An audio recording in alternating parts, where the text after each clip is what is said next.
Hello and welcome to the Unnamed Podcast's set review. Name incoming by the time this video is uploaded. We will have a name. Deece Plus Podcast. And what we're going to do is we're going to be breaking down every card in Guilds of Ravnica by collector's number. So we're going to be starting with white, going all the way through. Each video is going to have its own color. Each color is going to have its own video. I probably should have wrote a script for this intro. Instead, I'm just winging it, as I often do, because, I mean, who has a plan in this world? Definitely not me. Professionals. Professionals, for sure. I guess we should introduce ourselves. I'm William, aka WLSack. I stream on Twitch at twitch.tv/WLSack. I play Magic typically, sometimes variety games such as Dream Daddy. My crowning Magic accomplishment is I once came in second at a Magic pre-release. So clearly I am qualified to do this. Who wants to go next? Alright, I guess I'll go next. Sure. My name is Ian Klein, and I've been playing Magic for like a little over a year now, at least competitively. I've gotten multiple top 32s at SCG events. I've won top 16. Nothing more really besides that. Recently got 43rd at a PTQ on Magic Online, so that felt horrible because I didn't even get my money back. But whatever. So yeah, just a guy who likes Magic. I stream sometimes, but it's really just so that these guys can tell me how bad I am and to coach me and make me better. And yeah, Magic's great. And he is currently losing the trophy race in the Legacy queue on Magic Online to me by a whopping 1 trophy. It's Wow. It's true. Sick breaks. Sick. I am one up on the trophy race's trophy race. That's true. That's true. Soon we're going to be tied 1-1. The Pro Tour cube was all me. That's true. You were pretty dominant on the Pro Tour cube. Mono Green Cruel Ultimatum was the deck to beat. Easy game. Hi, I'm Tyler. I see you when you stream as my username says. I usually yell to people about how to play Magic. Also, Will Sack, you should definitely dub over in the intro, like, really poorly what the podcast name is going to be. That's brilliant. For, yeah. The unknown, just like a really bad dub over it. Right. Just like classic Godzilla-esque tier, like dubbing. Yeah. No. You should use text to speech. Yeah, that would actually even be better. Yeah, Okay, I can just like that. very easily do that. That should take no time at all. I love it. Perfect. All right, so we have our plan. All right, who are you, other guy? I'm Aaron, or AKA Pay the Toll. I've been playing Magic since 1996, and my neighbors crushed me with their mono green stompy decks. Do they have And Cruel my Ultimatum best- in it? No. Was it your way neighbor before Danny Cruel Trejo? Ultimated too. Oh, Was Danny Trejo your neighbor? He did remind me a bit of Danny Trejo, so. Because I heard Danny but- Trejo loves Mono Green Stompy, The according to a Danny video I Trejo. watched today. Yeah. Did you get a Gigantosaurus on turn 3? Yeah, do you know how to do that? Brutal. Danny Trejo taught me. They played the 6 mana 6/5 regenerate guy instead. That guy was a it's- beating back in the day. But Silverback Ape or something like that? Silverback Ape, I think that's it. Yeah. That No, I sounds think it was familiar. Ancient Silverback. I think it was Ancient Silverback. Yeah, that Yeah. sounds more correct. Yeah. I was So- 2. Crowning achievement in Magic, multiple game day wins. Ooh. Boom, got there. Do you Wow. still have the playmats? Oh yes. I gave one of them away, but I have the rest. Oh, nice. So you have the stack one 'em up. left. I stack them up. Right, multiple Oh, ones right. too. Quickly as I possible. forgot about one of my other achievements. I got 9th at a GP PTQ on Breakers, so that was great. Yeah, that was very, very close. I mean, Yeah. I was super happy about that. yeah. Seems good. We are going to be number rating all of these cards. So the general idea, we're going to rate it from 1 to 4, and the idea is that 1s are probably most likely not playable. You want to avoid them if possible. It'll be your draft chaff. It'll be your 23rd card. You'll begrudgingly run it. 2 will be some play. It'll be, maybe a fringe sideboard card like a Naturalize or a Plummet that you may not main deck and draft. Or, it may be specifically good in a deck that might not exist yet, but with upcoming sets, the card has potential. It has potential to be good, but at the moment, it's probably not there. 3 is going to be playable. It'll be playable in some type of format, and we'll tell you guys what format we think it's going to be good in. Standard, modern, maybe Legacy. Some of us dabble in Legacy. Canadian Highlander we dabble in a little bit as well. And then 4 is going to be your best of your best. They are going to be your limited bombs. They're going to be your constructed playables. They are going to be some of the best cards in the set. So I guess we'll start with good old Blade Instructor. Its cost is 2 generic, 1 white for a human soldier. It is a 3/1, and its text simply reads Mentor. And what Mentor does, for you folks playing at home, it says whenever this creature attacks, put a +1/+1 counter on target attacking creature with lesser power. Very notably, Ian, if the creature is not attacking, you cannot put the +1/+1 counter on it. Listen, man, I thought it was similar to Bolster at first, alright? I'm sorry. It's okay, it only clearly states on a target attacking creature, but it's fine. We should kind of go in depth on Mentor and this card, and then we can kind of just refer back on other Mentor cards. Yeah, definitely. Yeah. So I actually think Mentor's pretty strong for a limited mechanic. I think it's definitely more than average. So I think this being a 3/1 for 3, even though the body is kind of small, is pretty good. Just because there's a decent amount of we could have flyers and stuff and get things on evasion that if this trades off and makes your 1/1 flyer, 2/2 flyer, whatever, a 3/3, that's actively very good. You just cast a removal spell that also pumped your evasive guy. I think that Mentor is pretty strong. Right. Yeah, I agree. I think that Mentor is a really strong limited mechanic. It is nice that this card has 3 power so that it can go on a 2-power creature, which is relevant. There's a lot of 2-power white creatures, so this being able to pump them up is nice. I'm a little weary that having 1 toughness might be a downside to this card. I'm not really 100% positive on the numbers of cards that are 1/4s or something like that, or just 1/1s in general, or ways to deal with 1 toughness, but that would be a way to make this card not be as high of a pick. This obviously you're not going to pack one pick this one, but it's just a playable, I think. Something There's that a you few red cards. something also There's that a few you red cards of thing. something that you mentioned that I just wanted to note on. Even if if you somehow make this survive combat, etc. It doesn't have to mentor onto exactly a 2-power creature. You can put it on a 1/1, and then if it attacks again, you can upgrade that now 2/2 to a 3/3. So that's another reason why this card's pretty powerful. And you'll see later on there's some pretty neat 1-power flyers that Mentor pairs really well with.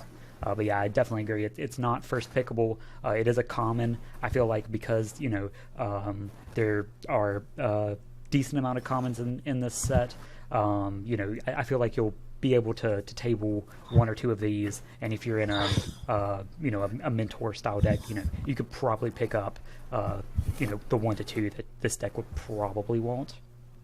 Yeah, I don't think that you can really play this card outside of the Boros deck either. I think you're going to play it in Selesnya. I think in Selesnya, making tokens and stuff. What were you saying, Aaron? Definitely tokens will see play, just because anytime you make your tokens that trade up, this card gains a lot of value. Yeah, I'm just worried that there's just better green 3-drops, but it could be playable. I mean, I said, it's just a playable. I think it fills your curve, and it's not something that you're actively seeking unless you really want a lot of Mentor cards.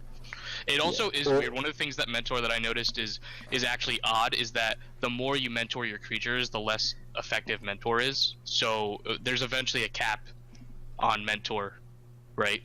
Right. Yeah, unless you just keep playing more mentor creatures, which I was going to say. Like, this card's good with other mentor creatures. Right. I also don't know if they released how mentor works when you have multiple mentor cards. If it's on resolution or if it's when you target. It checks both. Yeah. So it checks on target and resolution. So you can't actually legally target anything, with higher or equal power. And then if it somehow changes during combat on the resolution of the trigger, the mentor trigger will essentially fizzle, and you will not be able to mentor that +1/+1 encounter onto it. That's interesting. That's kind of annoying, actually, because I would like to have been able to have 2 mentor cards where, like, if a mentor that has 2 power and a mentor that has 3 power, so that you can mentor the 2 power one to make it a higher power, so that when that one resolves, it would also be able to go on a 2-drop or a 2-power creature. But you have to strictly do something that's right. You have lower. to chain them in a very odd way. Or put +1/+1 counters on. Yeah, so you basically both have to then target the 1/1. So like if you have a 3/1, a 2/1, and a 1/1, and the 3/1 and the 2/1 both have mentor, the only targets for the 2/1 is the 1/1. Yeah, and you'd have to stack your triggers in such a way that the 2/1 resolves first, so that way you actually pump up your 1/1 into a 3/3. Wow. Okay. That's a little. Yeah, it's gonna be annoying on Magic Online. Yeah, I wonder how. Well, yeah, Magic Online, it's gonna be like very specific, but in paper, I hope that there isn't any like people that are like, oh no, you put it the wrong way. I'm sure it's easily explainable, but right.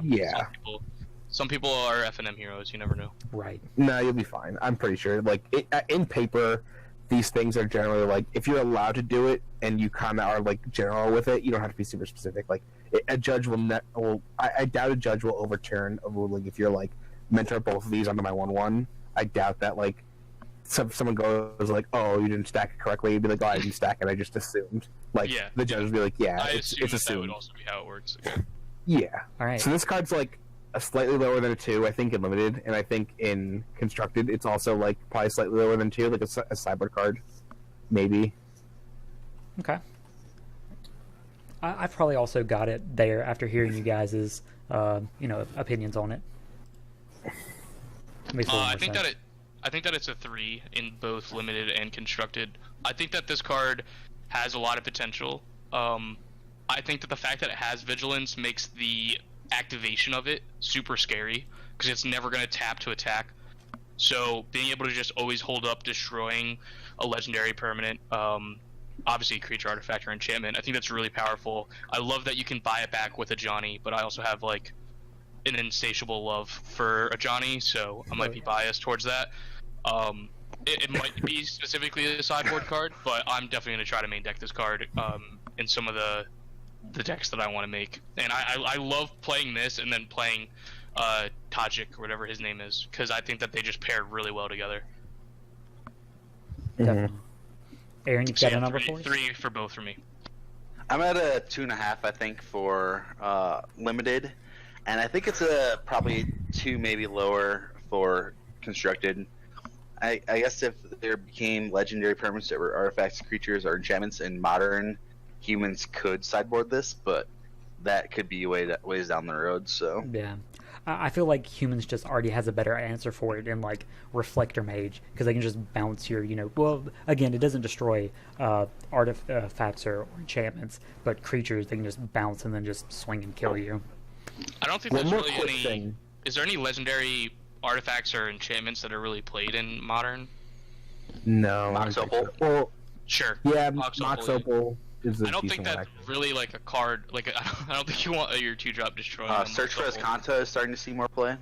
I do like that it does hit the front side of Search Rise Kanta, and I think that is important, and that's one of the other reasons why I had it high in constructed. For specifically standard, though, I don't think it's like enough in modern for that to see play.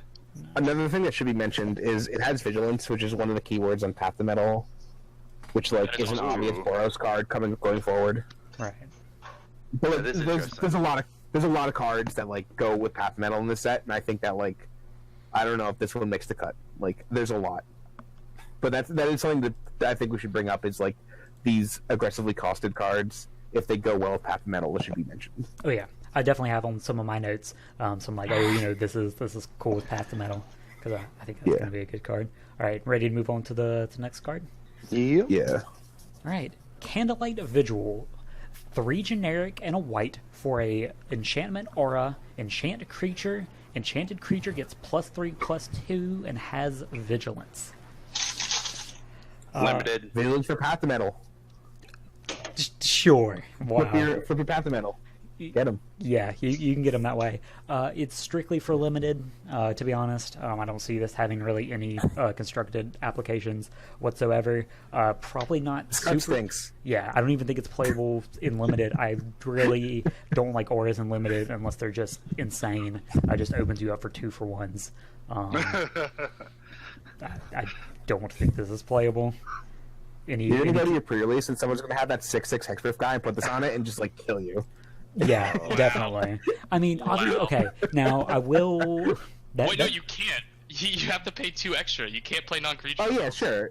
Yeah, no, but you play this on play the guy in 4 and then on turn 6 you get him. Yeah, sure. So no, because you're just gonna undo your hexproof and then you're gonna get wrecked by a counterspell or you play from the tap out. You're fine. Oh yeah, sure. Let's put this crazy scenario out, and then this card can see play. Okay. Asterisk. In limited, if you have a high density of hexproof creatures somehow, sure, put a Candlelight Vigil on it. Otherwise, I'm at 1.5. 1.5. I have it as a 0. I also have it as a 0. The only 4-mana auras that see play give lifelink or flying, and this gives neither of those things. I think that Mentor does give this card a little bit of a boost, though. It's just seal soap. It's 4 mana. I think that the only way that this sees play is if you really, really, really, really, really want the vigilance part. I don't think that the buff is really the reason that you would play it in limited. So I'm gonna give it a 1. I'm gonna give it a 1 to everything. This could be a 23rd card in your sealed deck. It's about 0. I'm giving it 0. I'm not gonna play this card. I also gave it a 0. I will be very upset at myself if my draft or limited pool has gotten to the point where I'm considering this. 1.5 in limited. I don't know if I specified that. Gotcha. yeah. I would imagine that you had enough sense not to rate it that highly in constructed. All right, here's one I feel like we'll rate a little bit higher. Citywide Bust. 1 white for a sorcery. Destroy all creatures with toughness 4 or greater. I love this card. Yeah, it's one of the cleanest designed wraths. That we've seen in a while. It's great that it can sometimes be a one-sided wrath if you've constructed your deck with a lot of low toughness creatures, and your opponent has a lot of high toughness creatures. Selective wraths like this, especially at 3 mana, are pretty good. You know what this card's for, right? This is a seed because they thought the Bant Butt Dragon was gonna be too good. Oh yeah, definitely. Actually, there are some cards later on that I have, and I've got some theories about the next set. Maybe what a Simic or Azorius. In case the Doran Dragon gets out of hand, this card is there to keep it in check. Its name is Arcades. If you're going to talk about it, please refer to it as its given name. Our Lord I didn't even remember its name, to be honest. I didn't remember that his name was Arcadis. I knew what it does, but I don't remember the name. I think that this. Go ahead. I think this card is just a comparable to Dusk Dawn. Obviously, it doesn't have the Dawn side, but you just get reduced the mana cost from 4 to 3. So I think it's just comparable to a Dusk effect, which has always been a very nice sideboard card and constructed. Definitely. I do think that you can pick this though. I think that if blue-white wants to really hedge bets against, or any control deck that plays white want to hedge bets against mono green Stompy, which is definitely going to be a deck, I think this card is amazing against them. The fact that it just kills all of the Steel Leaf champions and Galtas, and this also kills Brontodons and stuff like that too. If they tap out for a Brontodon, is kind of cool. Yeah.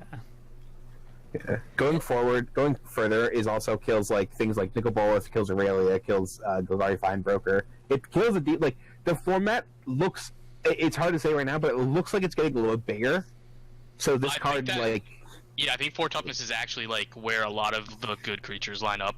which Definitely. is Where you look at- interesting yeah. because it makes you think that red is not going to be that great, which means that red might not be towards like it might not be like a red black kind of deck where it was like I'm gonna remove your guy and then I'm gonna hit you, like I'm gonna play a hasty threat, then I'm gonna kill your guys until like my hasty threat just kills you, and less board control and more probably burnish in my eyes, and then like a Boros like aggro deck could also play this, which I think is really really cool to be able to stem bleeding from like the other decks that have bigger toughness, because they don't have really a way to deal with the 4 toughness besides the new like lava coil card, which is a nice card, but at the same time I do like that this you can play like phoenixes and you can use this card and your phoenixes don't die. That is nice. Yeah. That's cool. So yeah, I think this is gonna see, like, if Boros is a real deck, I definitely could see this being a big sideboard card for them, or maybe even main deckable.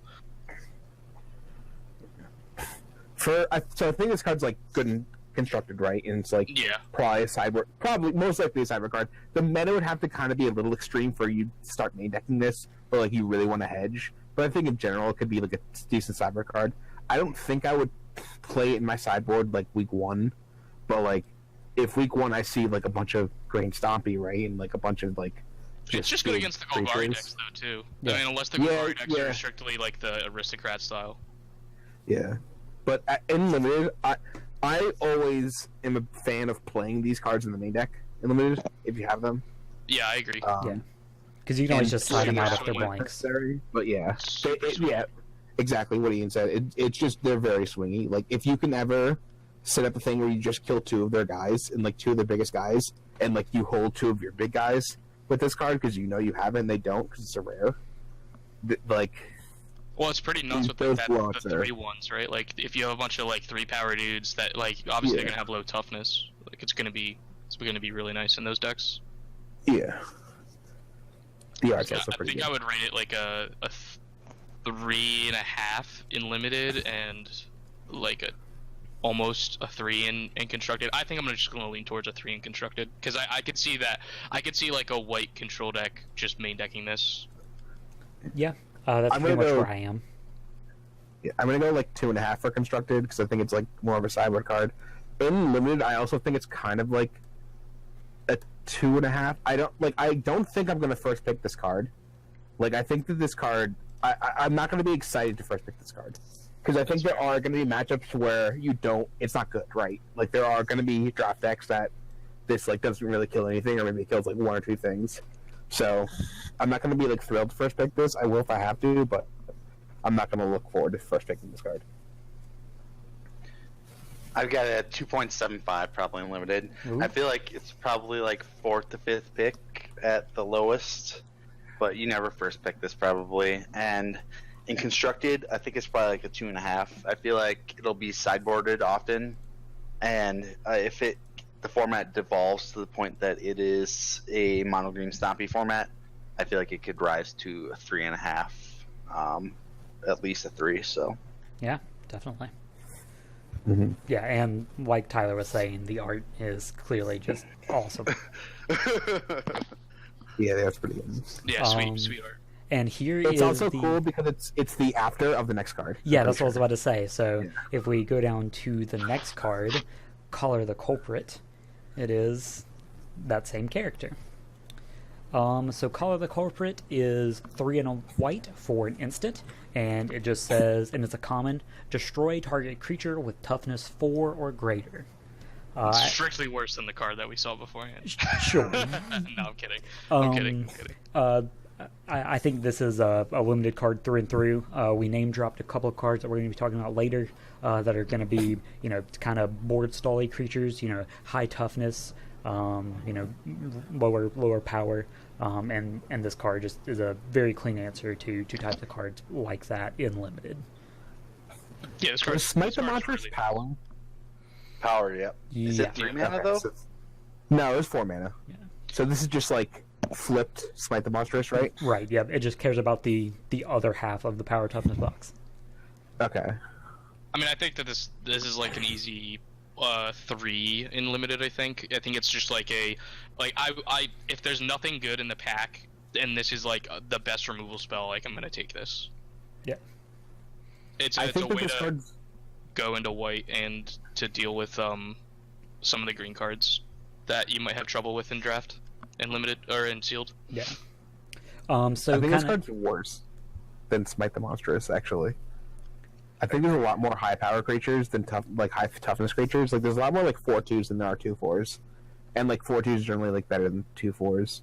I think the actual I power and toughness don't matter in terms of like the green cards, which I think is what the Boros deck is going to have the biggest trouble beating.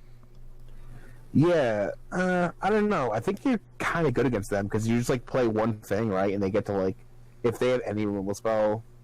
I think like, the red just deck's even going to that have removal spell. the red deck needs to have this card to remove the green cards. That's the thing.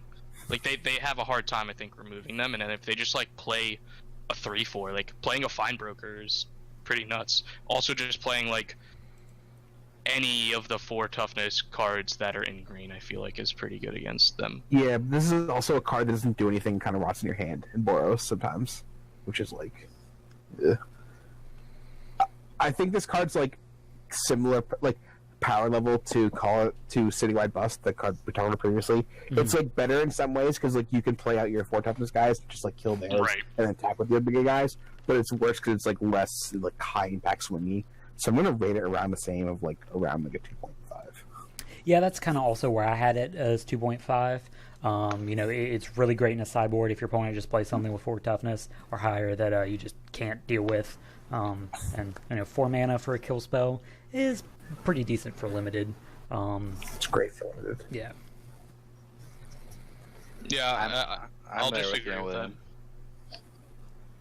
I have the same numbers on it. 2.5 for limited. Yeah, 2.5. Okay. You're Obviously, never gonna see you're play in constructed, constructed. Yeah. It's just better stuff at better rates. Yep. So are you ready for Conclave Tribunal? 3 and a white for an enchantment. It has Convoke, which means your creatures can help cast the spell. Each creature you tap while casting the spell for 1 or more mana. This spell pays for 1 or 1 mana of that creature's color.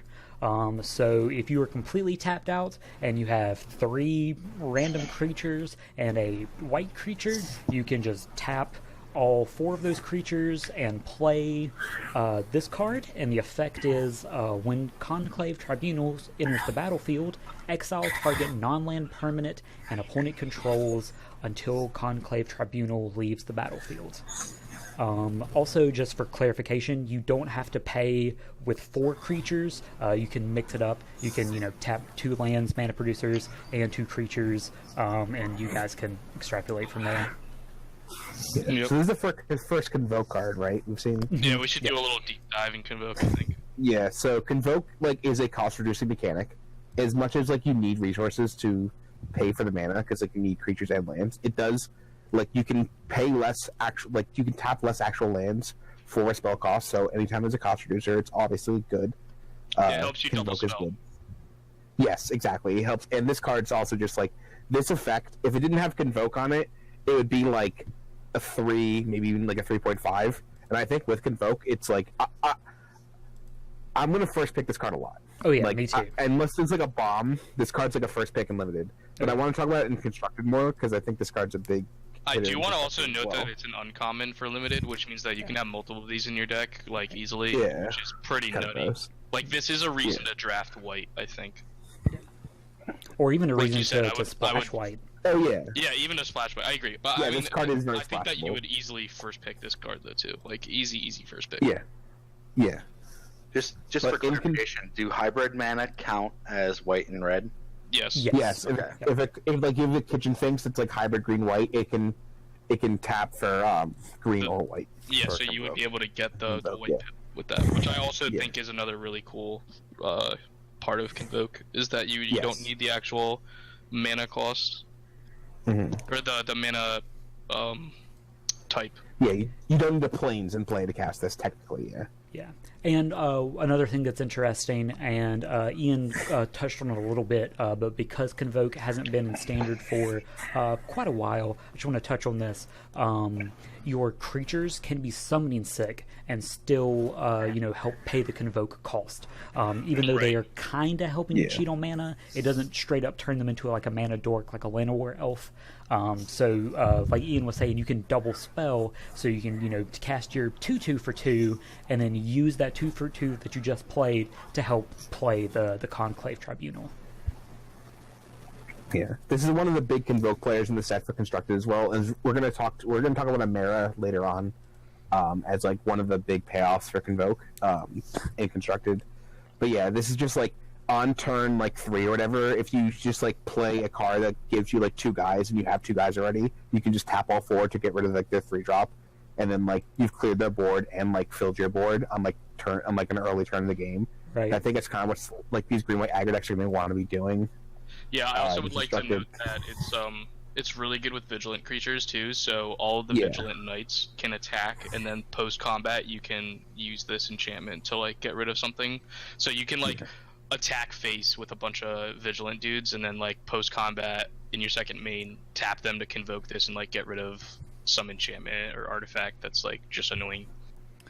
We've also said this word multiple times in the discussion of this card, and I just want to bring up the fact that it is an enchantment. So if you have a Satyr Enchantress out, you get to draw a card when you play it.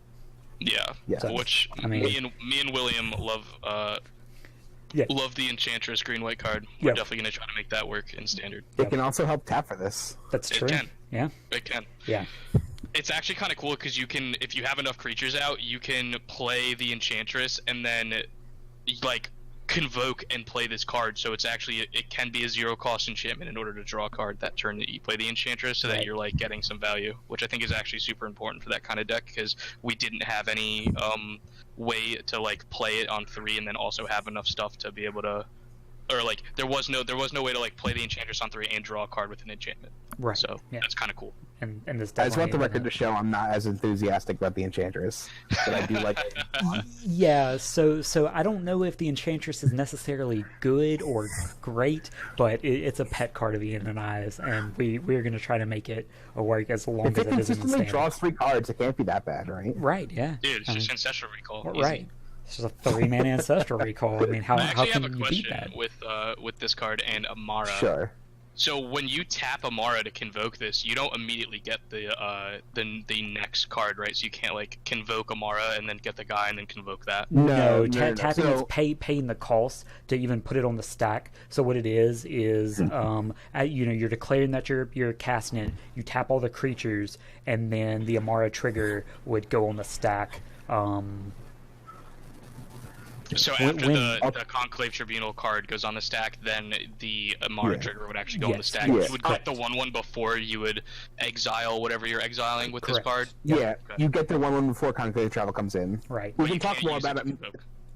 No, you can't use it. We'll talk a lot about Amara timing and stuff when we get to Amara, but like, it's the token comes in beforehand, but you can't tap the token you got to pay for the convoke spell that you used to tap Amara in the first place. Right. Cool. Yeah, this card's great. I think I'm going to rate this as a 4 in Constructed and 4 in Limited.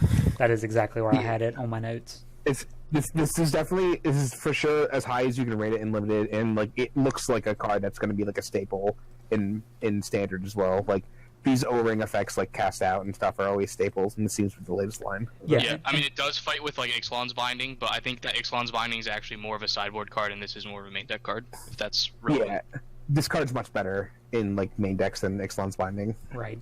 And it's interesting to note, or important to note, that Cast Out is rotating. So if you have a deck that was using Cast Out and don't really care about the instant speed ability, this card is kind of a easy replacement, if you will, for it. I used air quotes for you guys who couldn't see me. Yeah, I just want to live the dream and play like History of Benalia in this card in the same deck, which is like just everything I want. I mean, it's like not that far away of a dream. It's like a pretty realistic dream. Yeah. Also, easy curve out. History of Benalia and Enchantment. Yeah. Oh, look at that! Look at that! I love it when a plan comes together. I know, right? Oh, so good. I'm ready for the next one. Yeah, Aaron, any numbers or thoughts? Yeah, it's a 4 and I think a 3.5 for constructed. I feel like it'll be on that tweener spot of if there is a need for it in the format that it'll be found. So Definitely. Yeah. All right, Crush Contraband. Is this the same guy that was in those other 2 cards? I don't think so. No, I think this is different. No, But his hat is different, or his So- mask. Okay, yeah, Actually- his mask is definitely different. I just scrolled back up and checked. Yeah. So Crush Contraband is 3 and a white for an instant. It's an uncommon. Choose one or both. Exile target artifact or exile target enchantment. Yeah, so I saw a thing on Twitter about people saying that this is going to replace an EDH card that sees play right now. I forget exactly what EDH card it was, but I think it does something similar. There's a card. I know this card because it's seen play in Legacy. It's the split second one, and if you cast it as a sorcery, it gets 2 things. But if you cast it as an instant, it only gets 1. Oh, I know exactly what that card's called too, or I know what we're talking about. Return It's to 2 and a Dust? white. It's Yeah, Return Return to to Dust, Dust. I'm Yep, pretty sure. Return to Yeah, Dust. Yeah. So people were saying that this could be a replacement for that, but I don't really know the other card. But I just wanted to point out that I saw someone on Twitter talking about that.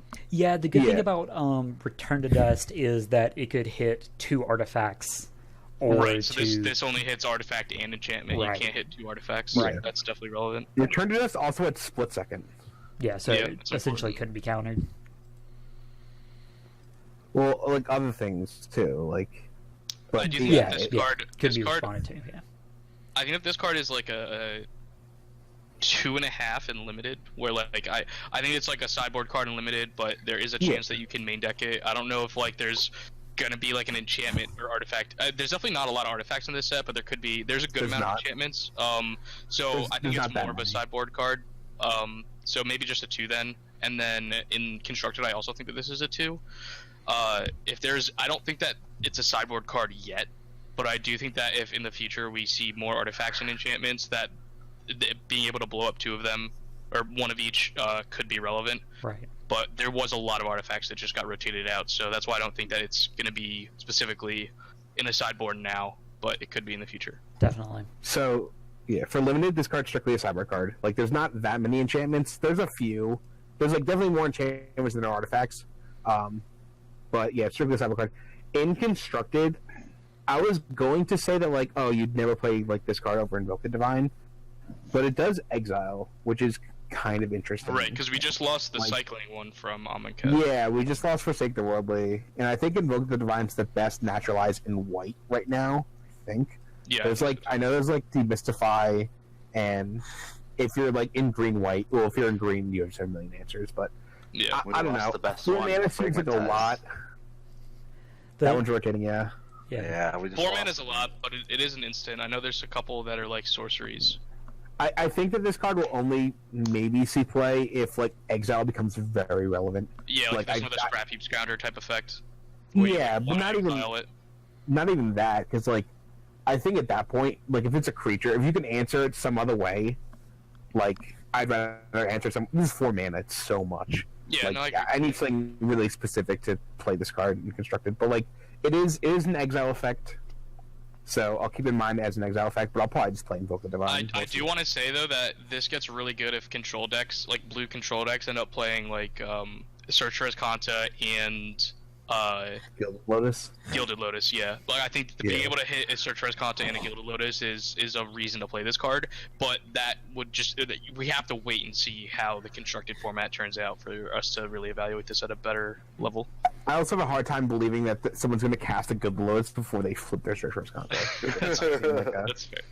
I don't know, Like, man. I'm pretty You sure never they're know. gonna flip their In limited, this is going to blow up my chromatic lantern that I'm going to first pick in every single draft, and then my whole mana base is just going to be ruined, and I'm just going to Yeah. O2 drop out of sorrow. Oh, yeah. I can't This wait is for great. that exact scenario to happen Oh, because yeah. I I'm- know it's going to. I'm calling it now. Hashtag called shots.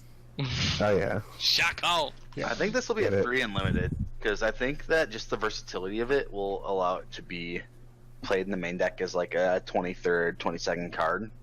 Really? constructed. Yeah, like I mean, if you look at historical formats where there was good enchantments, like if we're looking at the other side of the It's a screen, 4-mana naturalize, though.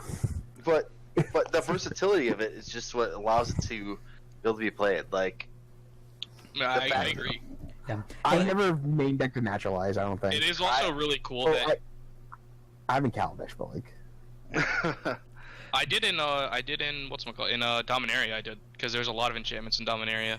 Also, I think that there's also a lot of artifacts, but I also think that this card is nice in the fact that you can, like, if you have an enchantment out and you want to kill the artifact, you can just kill the artifact. Obviously, if it was just a naturalized, it would do the same thing, but it is note that the one or both is relevant. And we'll see later on that the exile effect is pretty relevant because there are some cards later on that will allow you to rebuy some stuff from your graveyard. Yeah, that is also true. I still think it's a 2. Yeah, I'm still on a 2 on it, but I can definitely understand why you may want to play it as your 22nd, 23rd card. Aaron, what would you rate it then? Like a 2.5, 3? I'm at a 3 It's on a it 3. in limited, and then constructed. I think it's probably like a 2. Okay. Yeah, that's funny. I'm almost exactly the opposite on it. I've got it, probably about a 2 in limited, and then like Tyler was saying, if the exile effect becomes super relevant, the exile is pretty good, and it's a really good naturalize.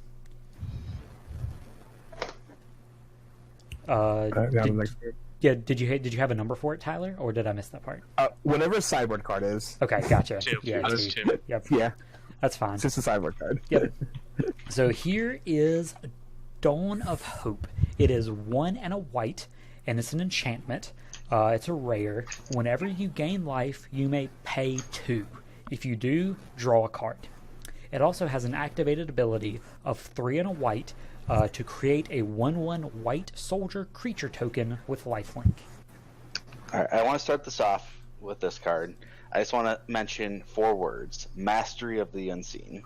Thank If you. any of you around with Thank Fate Reforged, that card was one of the most busted, unbeatable cards in the entire set. Yeah. And I have a feeling this is going to match it, because anytime you have a card generating engine and a mana sink in the same card, it's just typically busted. Right. Definitely. To be fair, real quick, this makes 1/1s instead of 2/2s, and the 2/2s can flip them into bigger things, but I do mostly echo the sentiment of this card is very, very, very good in limited, and probably is, I assume is going to be one of my favorite cards to play in limited. Like, this card Oh yeah. is just all I want to do. Just, like, pay a bunch of mana into this thing, make some dudes, draw some cards. This is exactly what I want to be doing. Yeah. I think that you can almost equate this to being I think this could also be like a really nice sideboard in Constructed as a replacement for Lifecrafter's Bestiary against like control decks. I don't think it's necessarily a one-to-one comparison, but the fact that it's a way to draw cards from your creatures and then also makes creatures, I think is like a really cool thing, because also control decks have a hard time dealing with going wide, and just I think like specifically if there's a blue-black deck, like a blue-black mid-rangey surveil deck that is like a control-y deck, I think this card kind of just wrecks them. Yes, I agree. This card actually has, I think, a couple different things in standard it can go with. I think, like you said, as a sideboard card against control, as this enchantment that can like draw you cards and make dudes. But I think I want to test a deck that plays like this card with the 1-mana fountain from M19 that gains you life in return. Yeah. Dude, that's awesome. As like some like engine for like a control deck, where like you just like gain a bunch of life and draw a bunch of cards, right? And you just like kind of control the board, and you have like this for on turn like 15 when you have like 15 lands out or whatever, and you can start making soldiers, like something like that. I think this card's very interested in. This card piques my interest in Constructed for sure, and like both those fronts. Yeah. Also an enchantment for Enchantress. Definitely, and it's a good mana sink. Like we were saying, it creates a 1/1. So if your limited games even get grindy, you could conceivably, on your opponent's end step, make a 1/1 attack into it. They either take a point of damage and you gain a life, which would trigger the life gain ability to pay 2 and draw a card. Or if you can make a surprise chump blocker, and if you have 6 mana, you can gain a life, draw a card. I think this card is just very good in limited and in constructed. Pretty much anytime you have a good mana sink like this, you got to pay attention to it, and the fact that it's a good mana sink with a pretty powerful upside of investing mana to draw a card is just probably pretty good, and definitely something to keep an eye on.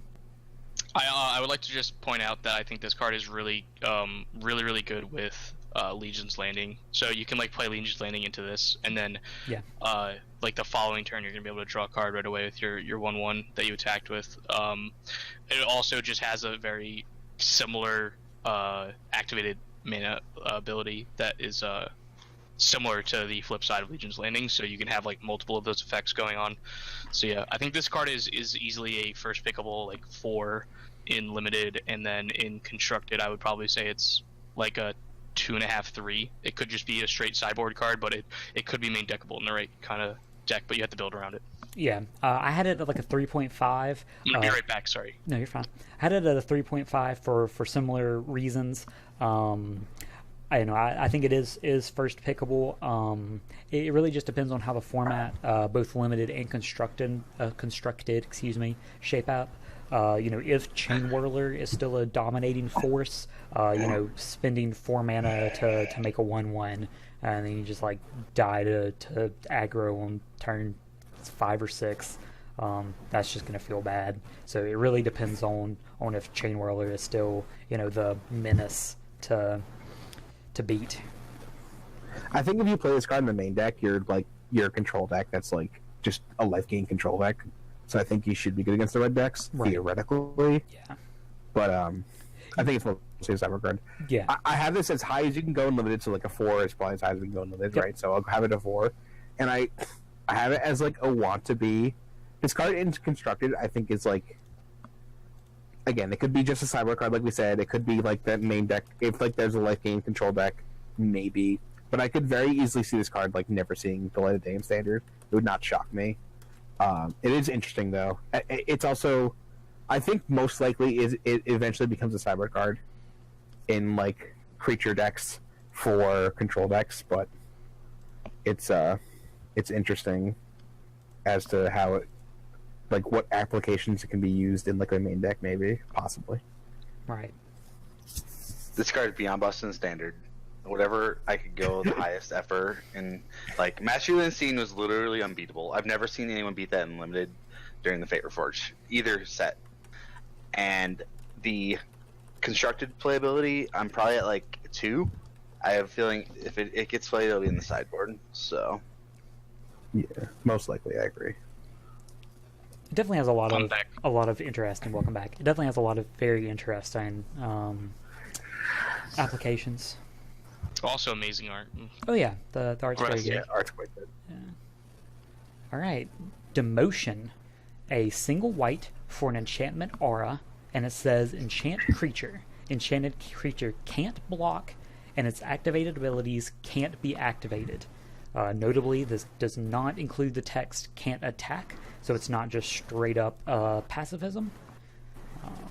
It's just. I think that this card is insanely good and limited. I think that any Boros deck is going to want a couple of these. I think it's kind of their way to just remove the blockers out of their way. They don't care if they attack back. Right. Just being able to aggro the opponent out. It is really nice that also the activated abilities can't be used. So you can shut down some guild mages that we'll get to later. And Yep. Which are going to see definitely a good amount of play in limited. I think this card is strictly a limited card as well, though. I think this card's a trap. Yeah. I don't think this card's good limited. Yeah. I've seen cards like this where like they prevent only attacking or they prevent only blocking, and they've always been worse than they look. I don't know. Preventing only attacking is like so much worse than preventing only to like blocking. This also has the tacked on thing about activating abilities. Yeah, but like again, I've seen remember the make a guy a 0/4 wall from Dominaria?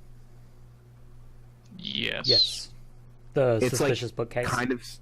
That was Or 3 not mana, Dominaria, 1 sorry. mana. The fact that this is I know, 1 I know. mana and it can't block is so much better. Alright, I think that's like yeah, not a good comparison, but that's just me. for those of you I who are think- watching, I just gave the Dan's game reaction to Ian's comment. Oh, that was to Ian's comment. I saw that you cheered 5 whole bits, and I thank you for those pennies you threw at my face. Oh, it was just this card is just as Tyler said, it's a trap, and this card, if it gets played, is literally gonna be out of the sideboard. I do not see this getting played anywhere else. Yeah, I don't see this card as a like. I could see it being played in the main deck, but I'm not. This is not a high pick. Like this is a low pick, and I think that it is not going to be uncommon to have this card start in your sideboard. Oppressive Raise was I'm playable. gonna bring it though. back again. Sorry. One of our chat members, Quee69, compared it to a card called Oppressive Raise. Not exactly sure what set that one was from, unfortunately. It's a core set card. It was a 1 mana enchantment, and you had to pay 3 mana to have it like attack or block or something. Yeah, exactly. And it also had Yeah. the text of activated abilities of enchanted creature cost 3 more to activate. Yeah, it costs 3 to do everything basically. Right. It is similar. It's like a thing that's like it's like a small nuisance card for like very low mana cost. Like it does not cost a lot. It is nice. We have seen cards that are like 1 mana, make something not block, draw card, but this doesn't have the draw card, but it has the creatures can't block ever again. Right. I'm not a fan of this. Maybe if you're like hyper aggressive and have like 8 1-drops or something. But even then, I'm not sold in this card. I don't think this card's good. Like I'm not going to pick it highly, and I think it's going to be picked higher than it should be, at least in the beginning of the format. Definitely. I think maybe people will teeter off on it a bit. Yeah, I had it rated pretty low as well. It just doesn't do enough. If you've got, a hyper aggressive deck like you were talking about, it, removes a blocker, which is nice. But I just can't see picking it very high. Yeah, it's whatever. Like, I have this at a 2. It's like a sideboard card. Mm-hmm. This is like a 2.2. This is like a card that's like going to be in your sideboard. I think more often than it's going to be in your main deck, but it will be in your main deck a non-0% of times. I had it on the other end of the point spectrum. I had it like as a 1.5 for similar reasons. It's very, very fringe playable, and I think most of the time you don't want it. Yes. I'm agree with with that, full too. sack on this one. Yeah. 1.5, and to me personally, I'm never gonna put this in my deck if possible. So Yeah, I'll agree with that. I'll be upset if I have to play this card. 100% upset. Like I will not be never play happy this. to play this card. I'll be like have 21 cards and be like, what's my sideboard? Like, what do I have to play? Yeah. Ian's Alright. number can just come later since he had to go for a moment. He likes the card. He's probably gonna have it at like a 3 in limited, to be honest. yeah, Yeah, And yeah, none of us think this is doing anything in constructed, obviously. obviously. Let's guess. I think it's gonna be a 3. I think it's gonna be a 3. Yeah, 2.5, 3, somewhere in there. Divine Visitation is our next card. 3 generic, white for an enchantment, and it says if 1 or more creature tokens would be created under your control, that many 4/4 white angel creature tokens with flying and vigilance are created instead. So your Dawn of Hope that we talked about earlier, you pay 3 and a white to make a 1/1. Now you're paying 3 and a white to make a 4/4. Yeah. That's So for clearly living the dream in limited, because this one's a mythic and the other one's a rare. Constructed, who knows? I think this card has much more constructed applications than just limited applications. So I'll talk about limited real quick. 100%. This card's very built around. Like, in limited, I want like around half my cards. Like, I would like more than half my cards to have something to do with tokens, but I would like need at least like 10 cards that make tokens for me to play this, like bare minimum. So I think in limited, it's probably not going to do stuff most of the time, unless like you open this first and then just take every card that says token on it, and then you're just like, You just did it. I definitely think it is pack 1 pickable because then you can actually start crafting a game plan. It would really suck if you open it like pack 3 and you're just sitting there Even and you're pack like, 2. yeah, or even pack 2. If you're pack 2 and you have like one card that makes a token, I think it's it's generally better to just pass on this card. The Unless number it's, of like, decks that money. want this card are very low. So Yes. the chances of it coming back around, way better. Definitely.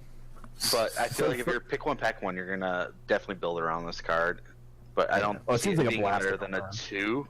And constructed, I could see game plan being around this like a 3, but I have not looked at constructed for tokens yet, really. So I have, and it's interesting. There's like 2 different ideas I've been bouncing around with Ian with, and Ian likes this card a lot for construction. I know.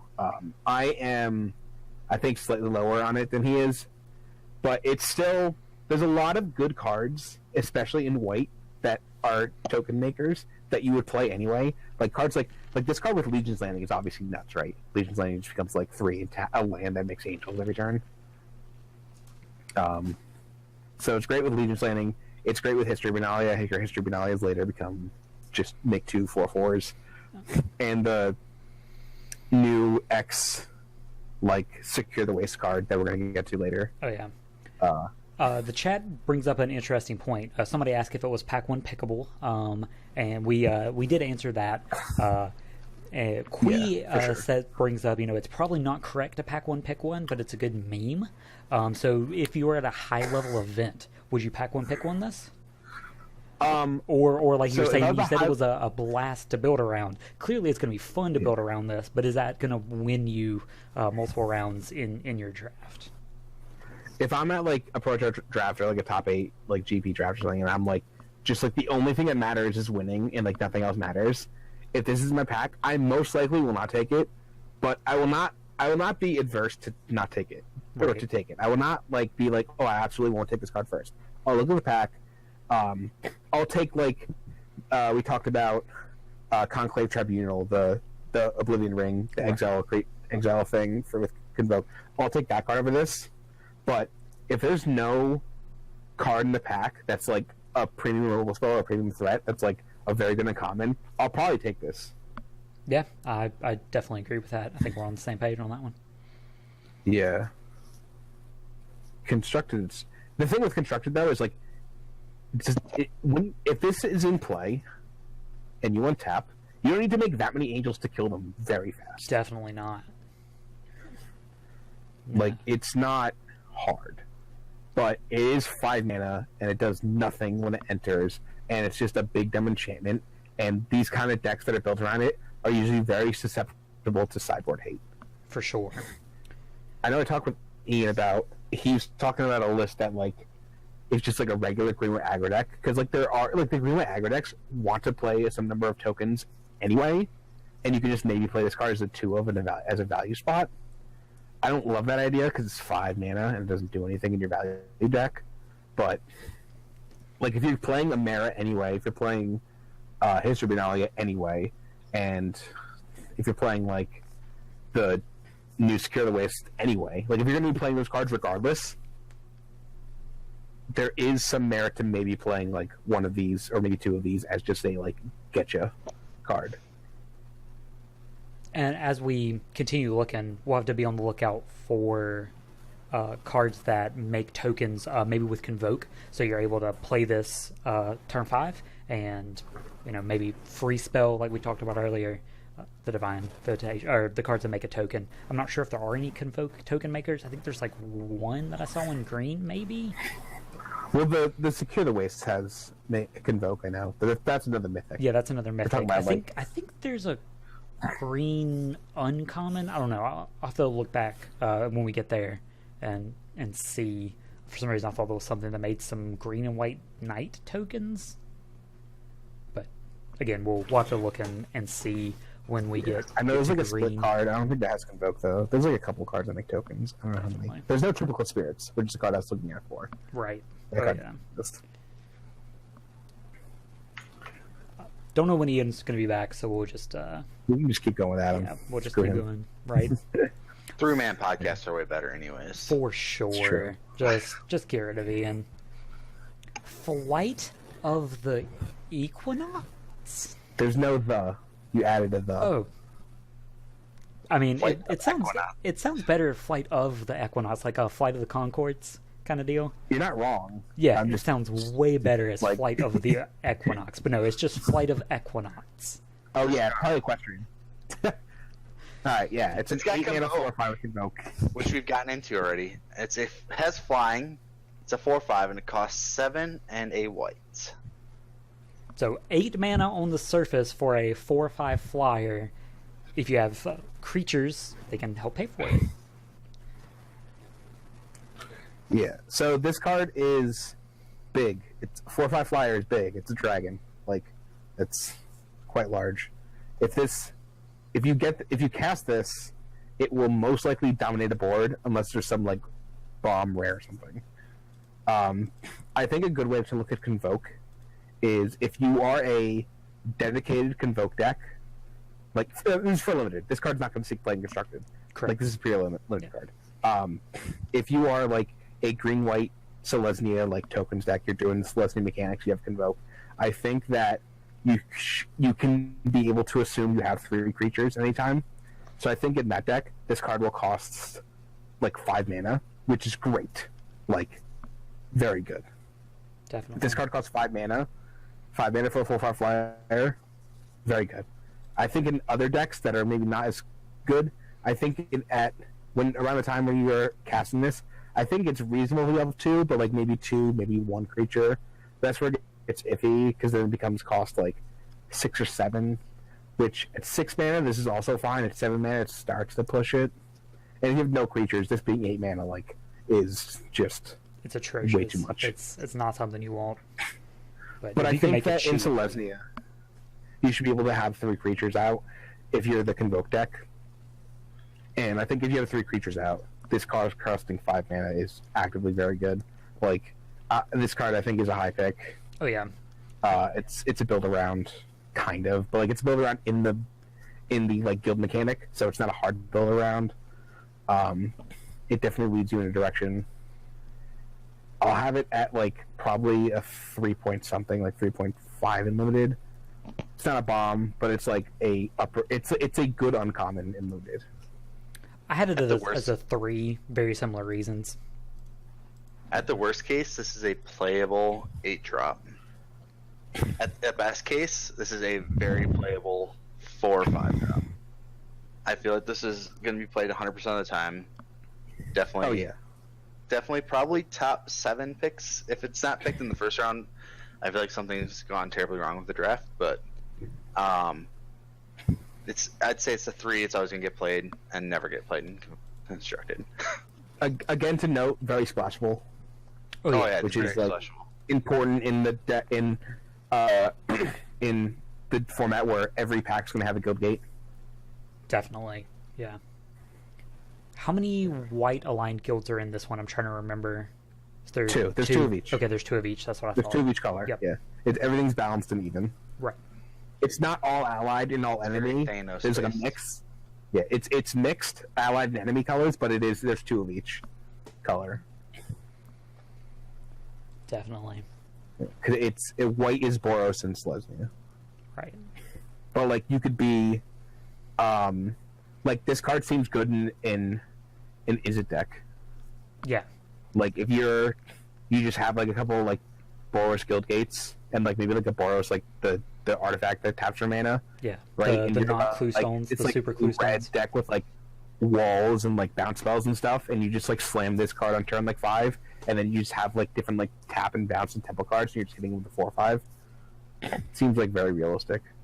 Oh yeah, I'll definitely be looking for these cards in my sealed pools, left and right. Yeah, Pull those to Yeah, this the card's a to house the, in the sealed. top of the sealed pool list for sure. giant flyers are good and sealed. Who would have Who thunk knew? it? Yeah. New. All right. Who would have thunk it? Gird for battle. Definitely almost called it grid for battle, but that very clearly says gird for battle. 1 white for a sorcery. put a +1/+1 counter on each of up to 2 target creatures. All right, 2 words for this one: travel preps. This card is so much similar to Travel Preps, and Travel Preps was insane in the format that it was in. I feel that it will be playable in every Selesnya deck, probably every Boros deck, because if you're going to be mentoring at all with this card, like being able to bolster up your mentor creatures so they can continue to mentor, it just seems absurd. Oh yeah, and it lets you stagger the power of your mentor creatures. Earlier we were talking about some mentor creatures outgrowing different things after you grow them from the first few attacks. This one lets your mentor become higher power, so you can start mentoring smaller power creatures again. Yeah, obviously this card's great with mentor. I actually compare it to Shoulder, which is that's a good comparison too. Support 2 draw card, which that card was great, but that card was great because it drew a card. I'm actually not super high on this card. I think it's good. I'm not like the highest because it's a sorcery though. I probably have this as like a 6th pick, maybe 5th, but like probably around 6th or 7th pick, I think, in draft. And I'll probably play it in sealed if I have a bunch of creatures. The thing, I'm going to be very clear. This card will not see constructed play right now. Yep.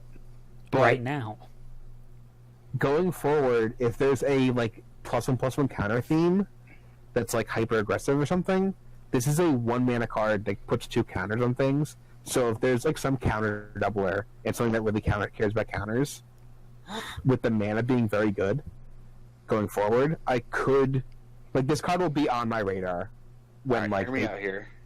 Hardened Scales Affinity. No, this card's not good enough for modern. no, definitely not. Come on, guys. Let's live a little bit. When they print the Simic cards and like they're all like there's like some green, like they reprinted Hardened Scales or whatever, which Hardened Scales actually, like, I think in flavor makes more sense in Ravnica than it does in cons. Oh, yeah, for sure. I am back. Welcome back. Oh, you're back. Ugh. Missed a few cards, but whatever. We're on Gird for battle.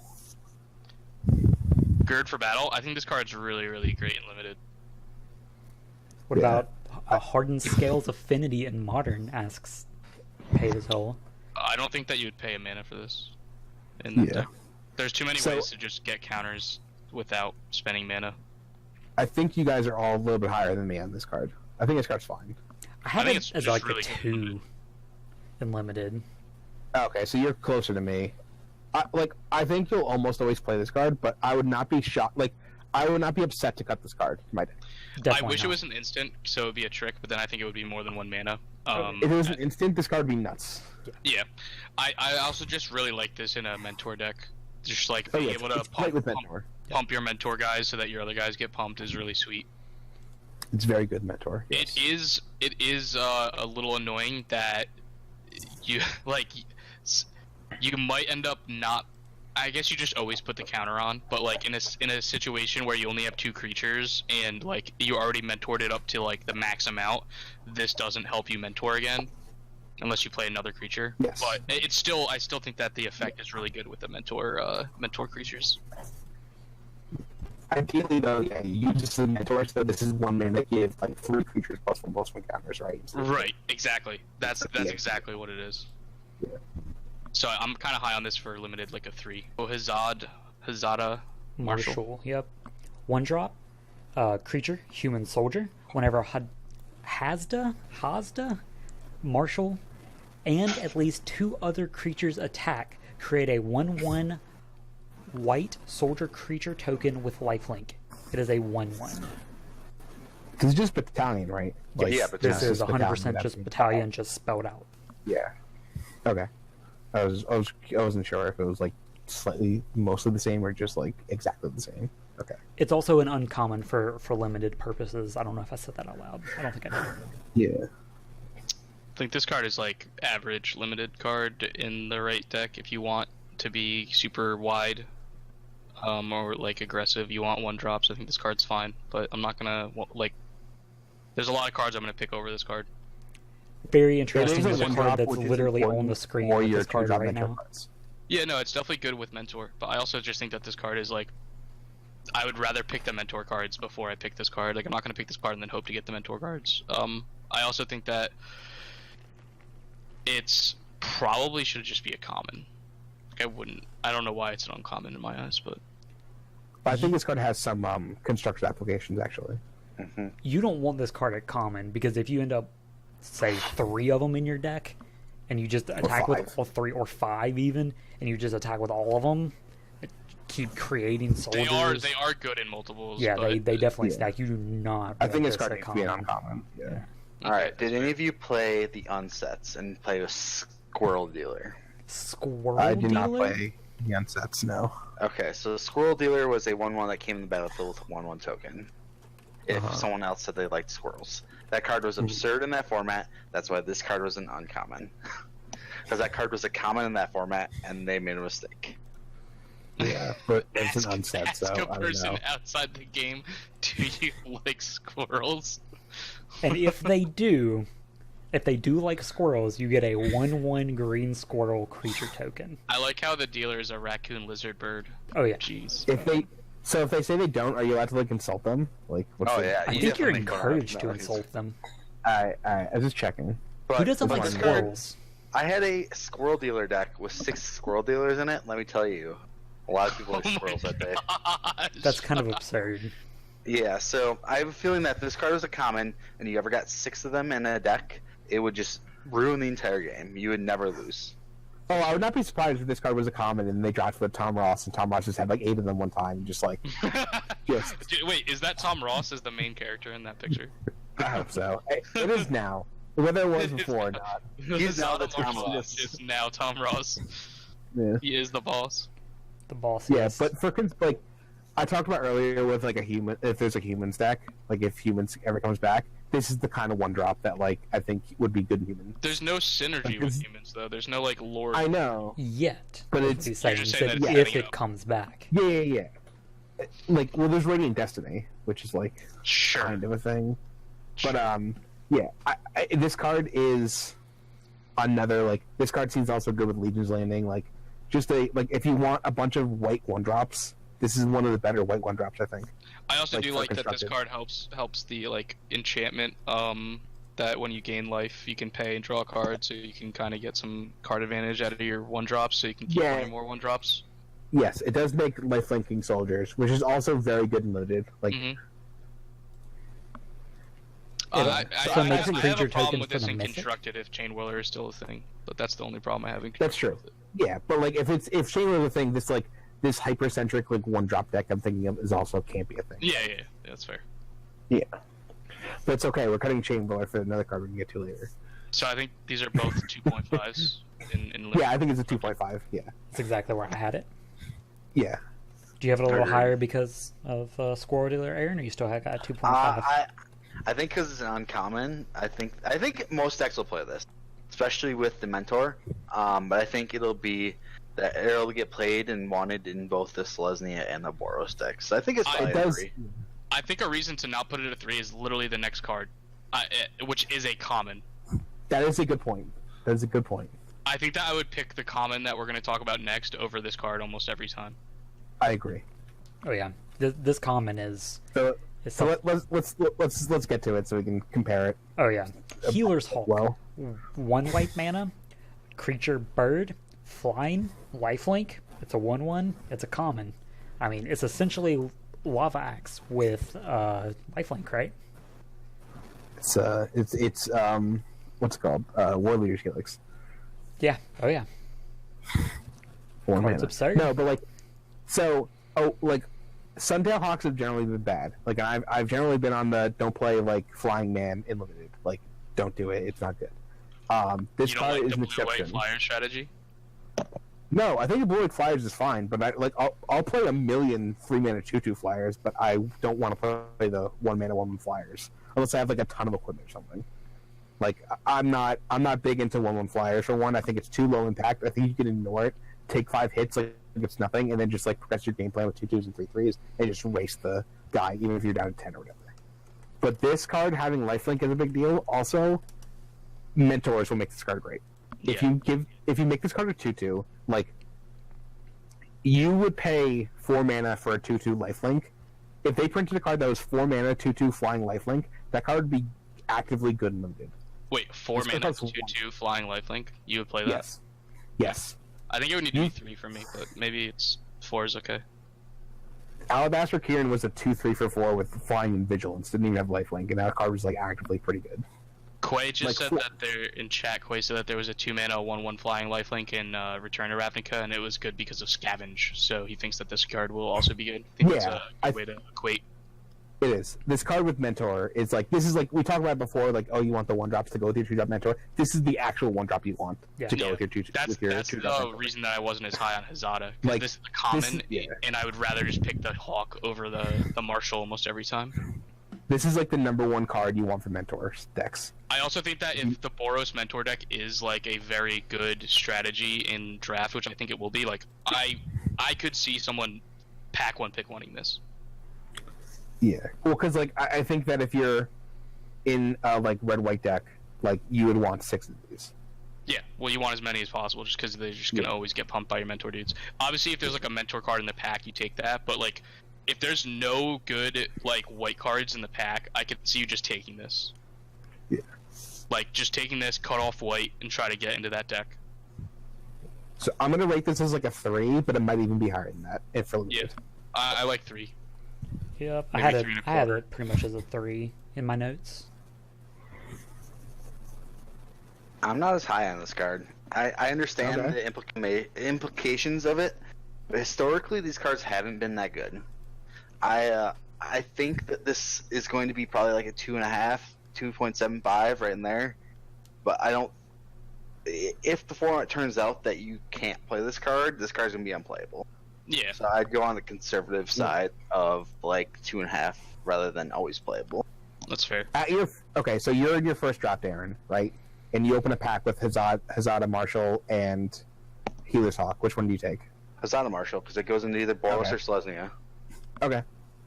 Easily, it's more dynamic. I think you are right that Hazada Marshal is a better Selesnya card. So if you aren't sure where you're at yet, Hazada Marshal is probably a better pick because it's still good with Mentor, but it also works with like the token strategies with Convoke. And it's an uncommon. You're more likely to wheel the Healer's Hawk, and you may just open more of them. So I would actually probably err on the side of taking Marshal, at least first draft, with Healer's Hawk. I'll take the Hawk. I'm willing to be wrong on this card, but I think it's like worth the conversation. Yeah, it's like it is interesting. Like I agree that these cards have historically not been good. Mm-hmm. Oh yeah, it's just like the unique keyword ability of Mentor and how frequently you can get a Mentor card. I think is going to be dependent on how good Healer's Hawk is. Which again goes back to our first card. Like the first card we talked about, how like that card's better than it looks because I think the Mentor cards are just good. Right, and it's a common, which is relevant for having Mentor cards. Because if you need Mentor synergy and they're all the good ones are at uncommon, you might be stuck playing the common ones. Mm-hmm. Do we want to talk about another card that's a white 1-drop that pairs well with Mentor? Let's go. Sandblack's Baby. Hunted Witness. I like how there's 3 1-drop white cards in a row. No. Yeah, it's funny. 1-drop in white. Creature human. It's a 1/1 common. When Hunted Witness dies, you create a 1/1 white soldier creature token with lifelink. I kind of wonder if there's a seed for an Aristocrats deck coming, because there's a lot of stuff that cares about when creatures die, different stuff like that, especially in like green, when we get to green. So I don't... Yeah. It's very and interesting. Specifically. I really like this card. Do you like it for limited? Traveler. Do I like what? This card for limited. Like, do you think it's good for limited? Honestly, I think that it's just really dependent on how good these 1-drops are and how many you want. We just literally looked at this is the third 1-drop white 1/1 that I think has. most of us agreed this is the worst one, right, of the 3.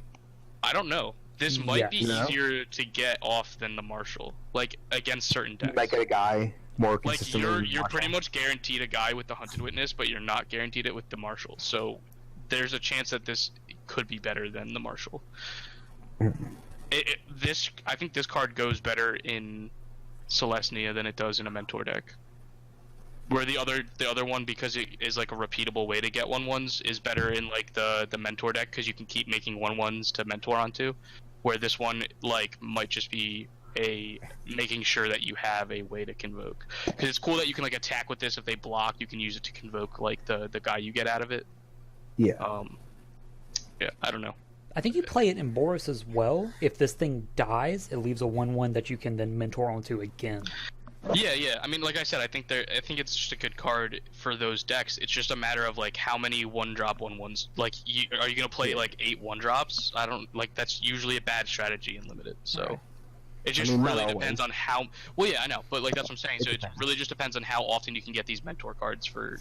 I don't think that in Celestia you want a bunch of 1-drops, but in Boros you would. I agree. So like it really depends on your curve, how you can. I don't know. I think the constructed playability of this card is really dependent on Aristocrats deck, but I'm gonna put it as a 2 in both. I think.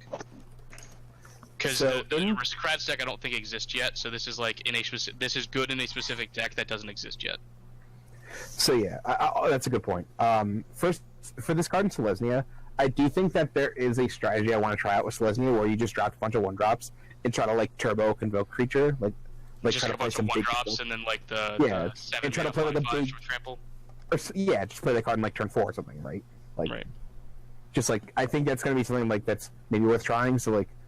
Maybe, but like this is definitely a 1-drop that I'm not willing to take super highly. This is one of the things that's like, oh, like my deck wants 1-drops. I'll pick this guy up later as like filler more. Yeah. Also, the 1-drops do help. Like if you like first pick the Hazada Marshal, that card actually gets better the more 1-drops you have because it's more likely to make the effect of getting another 1/1. So I can see you wanting to like pick the Hazada first and then pick these other accelerate 1-drops afterward. Yeah. I think this card is playable though. I think all the 1-drops are playable, which is interesting. I think I agree. Sam Black wants to play this card modern. He'll have to build the deck and I'll have to see it to believe it. He wants to play like Rally Against Us or something as just like a bunch of just Doom Traveler tribal. It is a human again, which is maybe relevant, maybe not. Human makes humans. I don't understand the idea that this card makes a 1/1 like soldier with lifelink and it dies, but sure, like let's go with it. It's a hunted witness, so when it dies, the soldier comes back and it tries to like find. Investigate. Yeah, it's investigating. Notable, it doesn't make human. The soldier in Nyx is not human. Yeah, it's just a soldier. Just a soldier. Yeah, weirdly enough. As human-like as it may seem. Wait, can you go back to Hazada Marshal? Does that make a soldier? It makes the same token. They make the same token. They make the same token. All the soldier tokens are not human. They're just soldiers. There are no human tokens in this set. Interesting. I feel like all of the soldier tokens are created by humans. Yeah. No, I think Amara makes soldier tokens. Or she makes elf tokens. I wouldn't be surprised if this card made if it made it into each of the decks that needed to be, or each of the decks that played white. Like it just fills that role of it can chump block, gain you some life, and buy you some time. And lifelink seems to matter a little bit in this format from what I've seen so far. I haven't looked at the whole set yet, which is probably my fault, but I definitely feel like it's going to have an implication later on as well. Good if you have Divine Visitation. Makes token. Excellent. Very good. That's true. All right. That's why I'm saying like Divine Visitation. You have to like first pick that card and then pick these like accessory cards. Yeah, exactly. Kui brings up an interesting fact. There was a card called Murder Investigation. You enchant a creature you control, and when that creature dies, you get X/1/1 white soldier creature tokens. So some of these cards may be calling back to that a little bit. Yeah, that card was great in flavor, but terrible in play. Like that card is like not playable. Well, I mean, the flavor on it was great. It's different when it's an enchantment, because when it's an Yeah, enchantment, exactly. you can just get blown out if they kill your guy in response to target. But, yeah, that format also had like a bunch of bounce spells and stuff and its speed. You're just Yeah. like, I was just bringing up the flavor connections of why it possibly. Yeah, yeah, may that be is a wanting good. to That is a make good like flavor comparison. That is a it's a good catch. Alright, job, next Cole. one, Inspiring Yeah. Unicorn. 2 white for a creature unicorn. It's an uncommon. It is a 2/2. Whenever Inspiring Unicorn attacks, creatures you control get +1/+1 until end of turn. Is Also, anyone else upset that this card is not a horse unicorn? And just a only unicorn? slightly. No, because I'm- horses aren't unicorns. And unicorns You are don't know not that. horses. Have you ever met They a are unicorn? separate. Yes. They told me Whoa. that they're separate. Wow. I don't know. Look at sounds that pretty card. racist. It has horse legs. It has a horse body. It has a gorgeous mane. Yeah. Yeah, but that sharp thing on the top of its head is it's the standout. This Alright, card's so quite good and limited. yeah, I think this card's great and limited. I think that if you have, I think this is like a nice way to have your token strategy to have a payoff. Definitely. I wish that it was like a 2/3 and not a 2/2, because there's a lot of like 2/2s in this format, but I It pumps do. itself. Yeah, it's I know, not other I know. creatures you control, so it pumps itself. So it attacks as a 3/3. Yeah, but like when you play it the turn, like your opponent's 2/2s can attack into it, which is a little annoying. Like if it was a 2/3, it would maybe your opponent's 2/2s wouldn't attack into it. And if they're attacking into you, they're probably taking a shit ton back. So I don't think they'll probably be Yeah. doing that. That's fair. I think this card has to be able to. You have to be able to block this card because like, if this card's just like you can't block it and it pumps your team, it's just way too good. And I think it'll be good in the Boros decks too, because if you can mentor onto this, at least. This card's just gonna be becoming a more four-four. attacking. Oh yeah. Yeah, nuts. It actually is interesting. Do you stack your mentor trigger so that you can get the mentor before this +1/+1 gets resolved, so that you don't fizzle it? Absolutely. The way You, it you have to be works- very, no, very the way careful. it works doesn't matter Wait, because it checks for 4 and after. It checks for 4 and after, so no matter how you stack it, you'll be fine. no, because you could target while it's under, and then if you have the +1/+1 from the unicorn resolved before the mentor trigger, it Yeah. checks when the trigger resolves, and then it I know. fizzles. No, No, but the because mentor it's also gets bigger. symmetrical, so it also scales. So everything that's Oh. attacking. Oh, true. Yeah. So Yeah. the mentor guy would. Okay, Yeah. you're right. So like if a Never 2/1 mind. goes onto a 1/1, there'll be a 3/2 on a 2/2, so it'll still work. Yep, I'm done. My bad. Yeah. This card's like there's a reason this card's double white. It's because like they don't want this card to be splashable in other colors. Like this Right. card's like very good. Yeah, you have to be kind of base white for this. Yeah. No construction applications. Yeah, I- no construction applications We at all. didn't give numbers to Hunted Witness, so do we want to run over number for Hunt Witness and then do the numbers for Inspired Oh. Unicorn real quick? I'm still just gonna put 2 for both formats. 2.5. On both? I'm like a little Or- higher. Yeah, in both. That's exactly where I was at. Yeah, probably me too. If it sees play, it's a player. If not, it's not. Yeah, I just think that the deck in constructed for it doesn't exist yet. So I think definitely It's not. like a Like it's like a Rakdos, yes maybe. no. I could see that once Rakdos is a thing, that there could be like a Mardu Aristocrats deck, but you need like the Rakdos like sacrifice outlets, because it's like a very Rakdos type of thing. Mhm. Any comments on the card, Aaron? Do you have any thoughts on Inspired The Unicorn? unicorn? Yeah.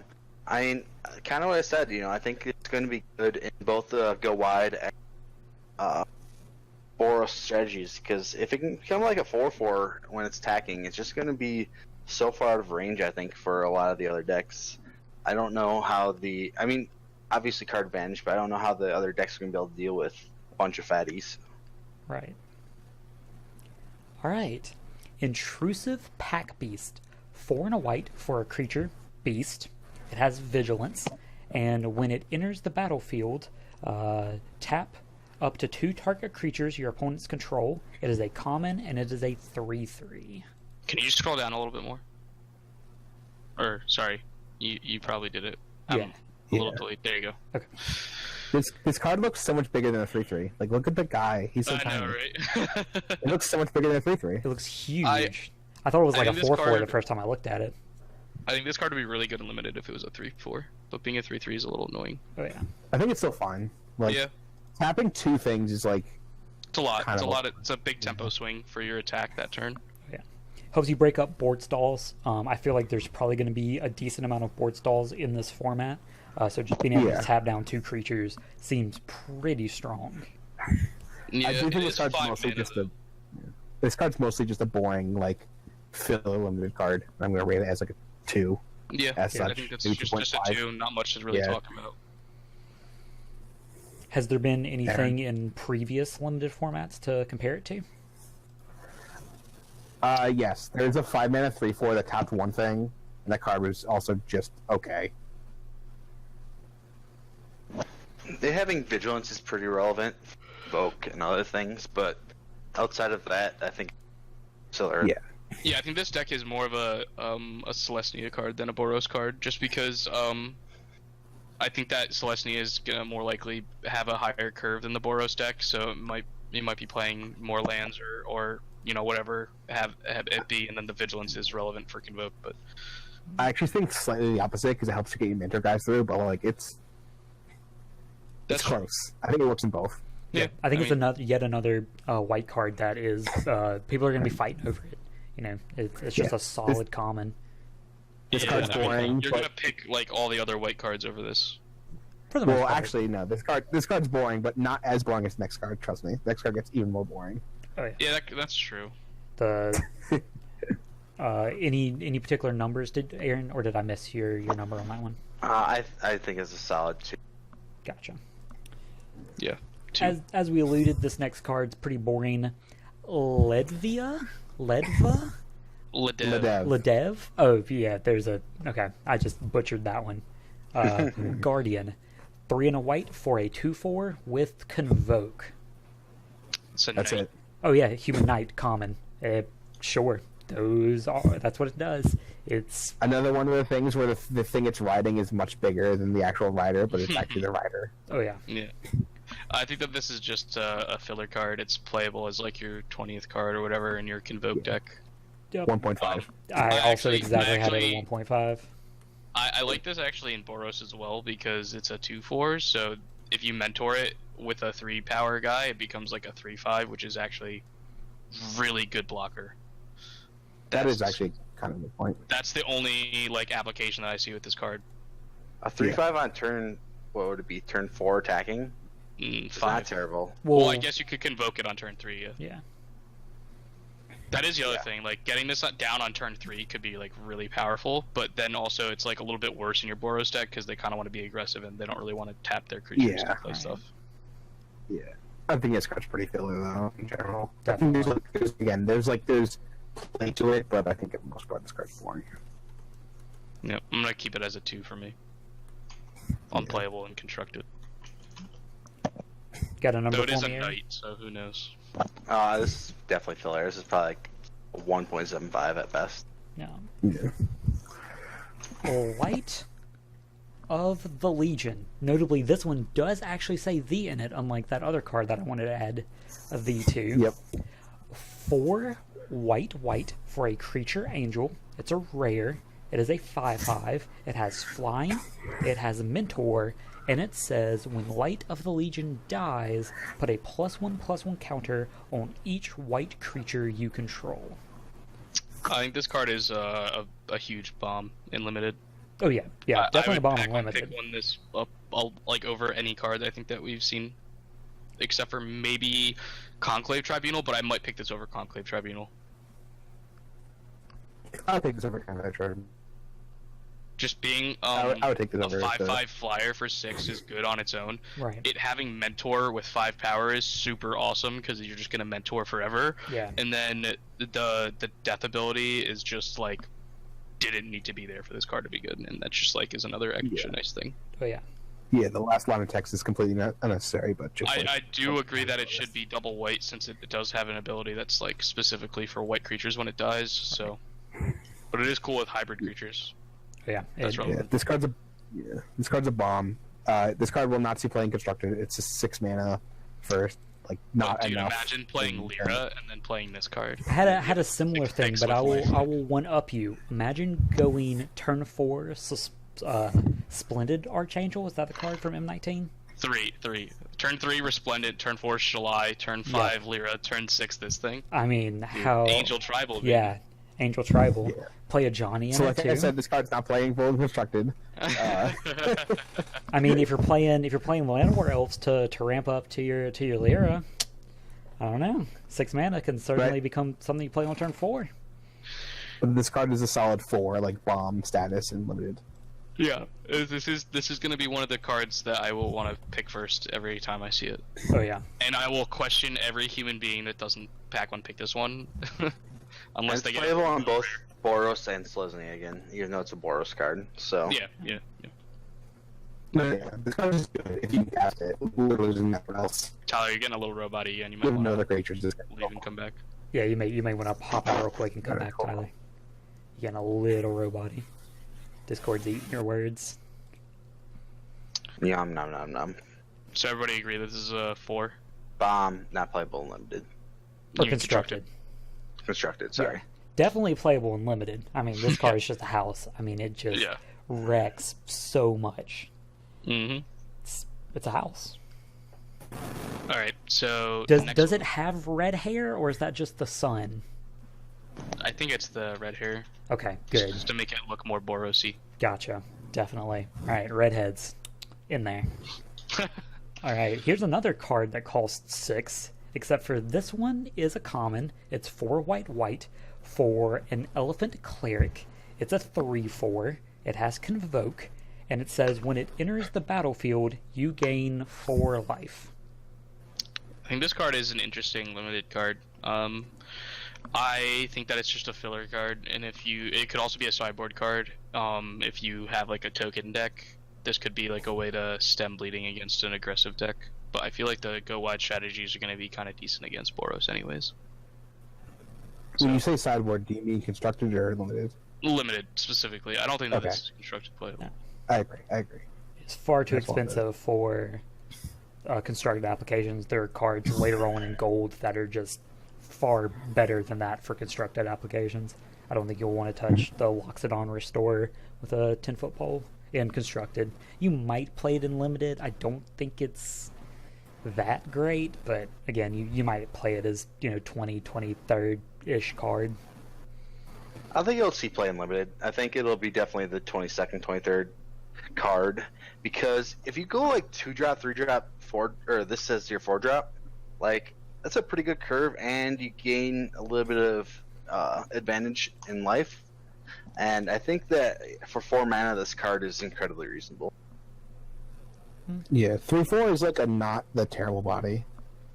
Yeah, I mean, I think that the life gain is almost irrelevant. I mean, it's not irrelevant. Negligible. It's negligible in this sense that like you're not playing this for the life gain, really. Yeah. I mean, maybe you are. That's the why. Like, if you sideboard it, you're playing it for the life gain. But if you're main decking it, I don't think that's why you're playing it. See, I don't think you're gonna sideboard this because it's a 6-drop, right? I think you like it gets in the aggressive deck. I'd rather bring the curve down, unless I'm like really good at going wide. Which if I'm really good at going wide, I think this card's probably in my main deck already. That's fair. So I had it as a 2.5. 1.5. I think that's where I have it too, Right. William. Ian? Yeah, Ian, I don't think I had I it written. think. Sorry, I think it's like a 2. I don't know. I think it's a sideboard card mostly. Good old classic Luminous Bonds. 2 and a white, enchantment aura for a common, enchant creature. Enchanted creature can attack or block. It's pacifism. I still like the 1-drop better than this. Like, I think that the 1-drop is almost always going to be better than this. Did card. you rank the 1-drop? I think that was when you cut out. No, I No, he ranked, ranked it. Emotion. I think you don't have it down, but I ranked it as like a 3 Oh, did you? Okay. in limited. Yeah, I think it's a good Remember what one. we said Like, he was going to rank it at? Yeah. Yeah, I think that's what we had. I don't think know. this is way better than the 1-drop. Way and better. we'll see play 100% of the time where the 1-drop will not. This is a solid 3, if not a 3.5. I had it as exactly a 3. The card's 100% better than Demotion. You'll play it in 100% of your white decks. You may even splash for it. It's just pretty good removal. The only time it's not true removal is if the creature has a consistent effect, either like an Anthem or Upkeep Trigger, things like that. Notably, we haven't seen too many so far, but this does not stop activated abilities. Yeah, Correct, that's why yeah. I liked the 1-drop better, because it stops activated abilities, and I think the blocking is more relevant than the attacking. I don't think we've seen any activated abilities so far, other than the 1/2/2 rare that like sacks itself or destroy legendary. Right. Yeah. I think that's the only one we've seen so far. That's the only one on a creature yet. Yeah. Yeah. Yeah, I think this card's like a 3, maybe a little higher than a 3. It's just pacifism. They decided pacifism was too good at 2 mana, so they made it 3 mana. No. Still very good. Just a removal spell. So Ian, you said that you Also, had. Oh, go ahead. Notably, notably, they can still use the creature for like convoke, Right. Yeah, that's also huge. which is Well, maybe not nothing. huge, but it's not nothing. Yeah. So what do you have this one at, Ian? If you had demotion at a 3 and you think this is I worse? think this is a 2. A 2. Oh. All right, can't wait to wanna be draft in it. I think that I would pick the other one over this every time. I want to be in every draft you're in, bud. Yep, I want to be directly. I want to be passed by to you 100% of the time if you're taking demotion over Loomis bonds. I don't know, man. I don't know. We'll see.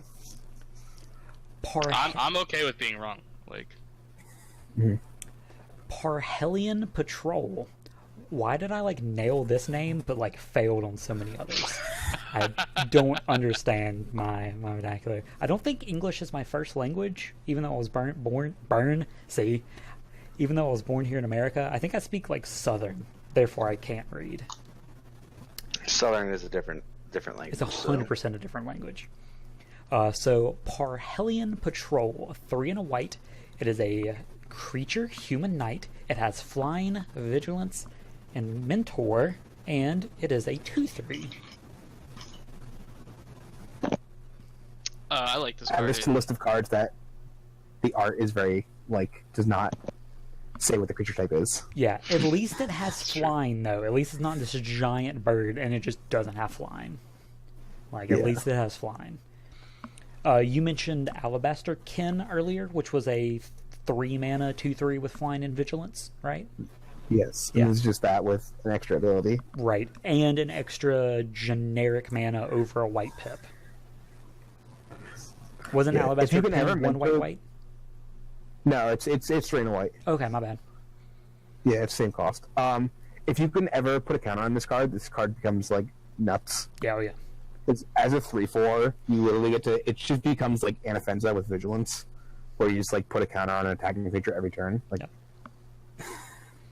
Which I don't think it's that difficult, as we saw with there's the 3 power common mentor guy, and there's the uncommon put a counter on 2 creatures. Yeah, I think this card This is really card's- good in the mentor decks. This is going to be a common mentor card that I think you take. I like that it has flying, so that it's harder for you to lose the mentor effect. I do think that it sucks that it's a 2/3, not a 3/2, but it might be kind of busted if it was the other way around. It'd be Oh, too it'd good for the be 3. way better. But no, I think I'm picking this card pretty... It doesn't die to the flashback shock that we're going to see later at common. Yeah, that's super relevant, I think. Yeah. Or it doesn't die to the next card too, but we'll get to the next card later. Right. Anybody got numbers? I've got it pretty high. I think I have it as a 2, 2.5. I think it's a 3. I think it's a 3. I would say 2.5. Just because it doesn't have 3 power to start out. Yeah, that's fair. I do think that Vigilance is pretty sweet with Convoke, though, too, so it's playable in Celestia. Oh yeah, definitely. Yes. And upgrades your tokens. Righteous Blow. It is 1 mana for an instant. It is a common. Righteous Blow deals 2 damage to target attacking or blocking creature. This card's This fine. card it's just Slash of Talons, right? Yep, Slash of Talons. Yeah. It's just Slash. Literally Slash of Talons. Okay. That card's fine. Yeah, it's a 2.5 for me. This card's fine. Yeah, it's literally Slash of Talons. Wow. Yeah, 2.5. Just fine. It's a combat trick. It'll kill smaller things sometimes, and like sometimes you can use it in conjunction. Notably, this goes way up to your first strike creatures, which Agreed. there are like a non-zero amount in the set. Oh yeah. So There's a lot of The 2 toughness. the flavor tag Remember- mentions to Jack, and I think that's where you want to be. It's probably most playable in Boros, but you'll play it in pretty much any white deck. You won't take it super highly, but you'll definitely play it at least one. Yeah, it's 2.5. yeah, 2.5. Yeah, I'm fine with that.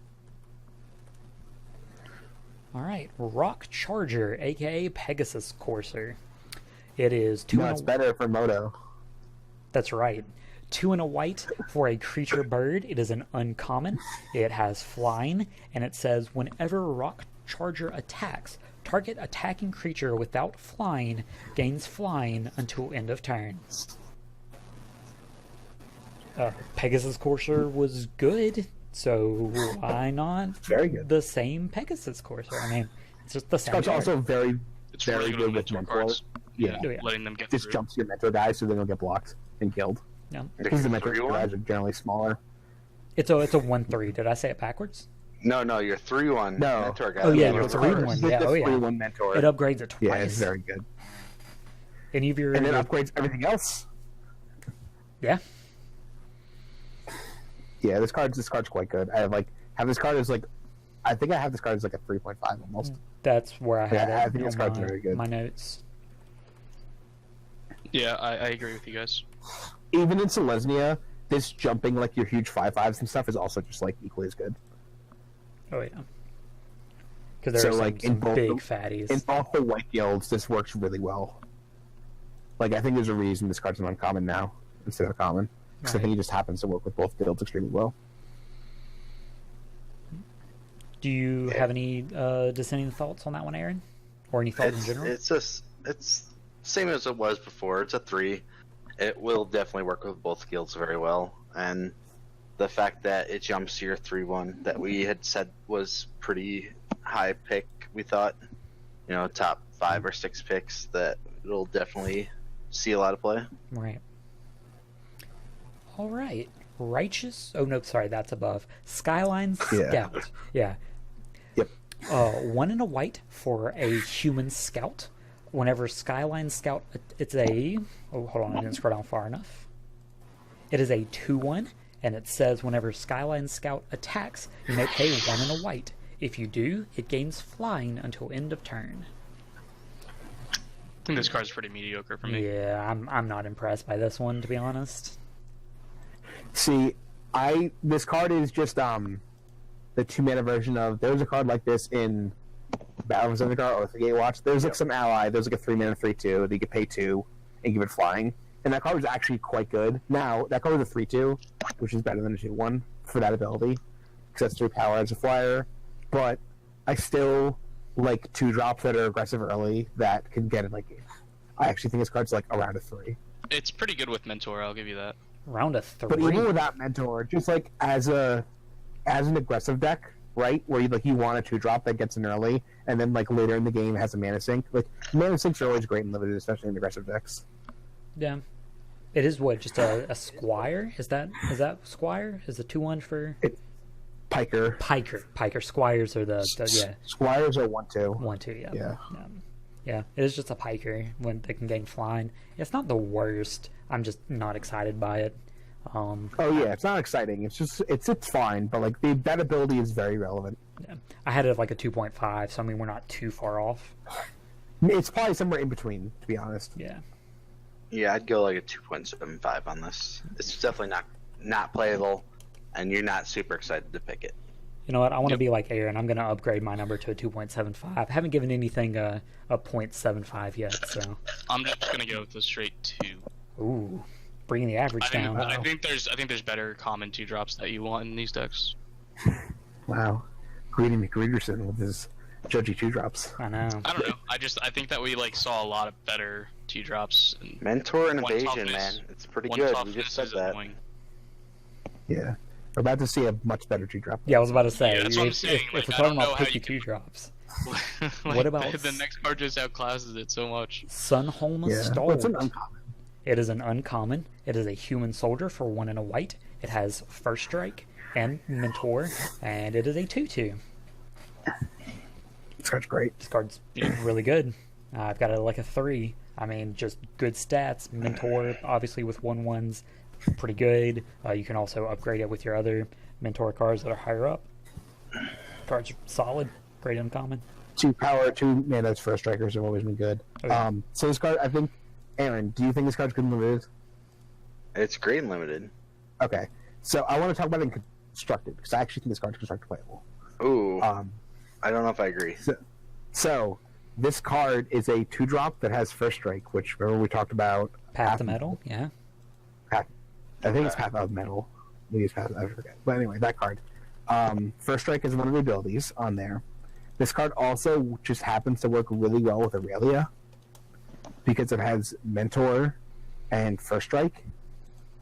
So Aurelia will make this basically the turn Aurelia comes in, it'll make this a 4/2 First Strike Mentor with Vigilance, which is like pretty big game. And it's, just it's another. Just make this much better.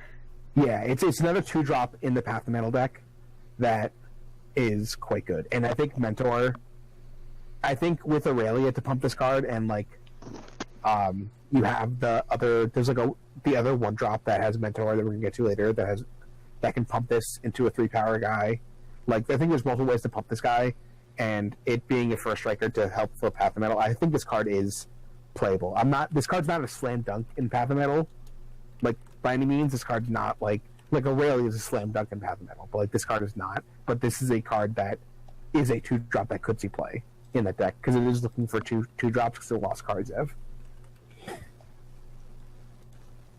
Yeah, I agree with that assessment. I mean, I feel like if a Path of Metal deck does exist, that this card could reasonably see play, especially if you're going to be playing like 8 to 12 1-drops that are 1/1s of some sort that will boost them up, and they will obviously dodge Path of Metal, but it will also help them get out of range of opposing chain whirlers that could exist.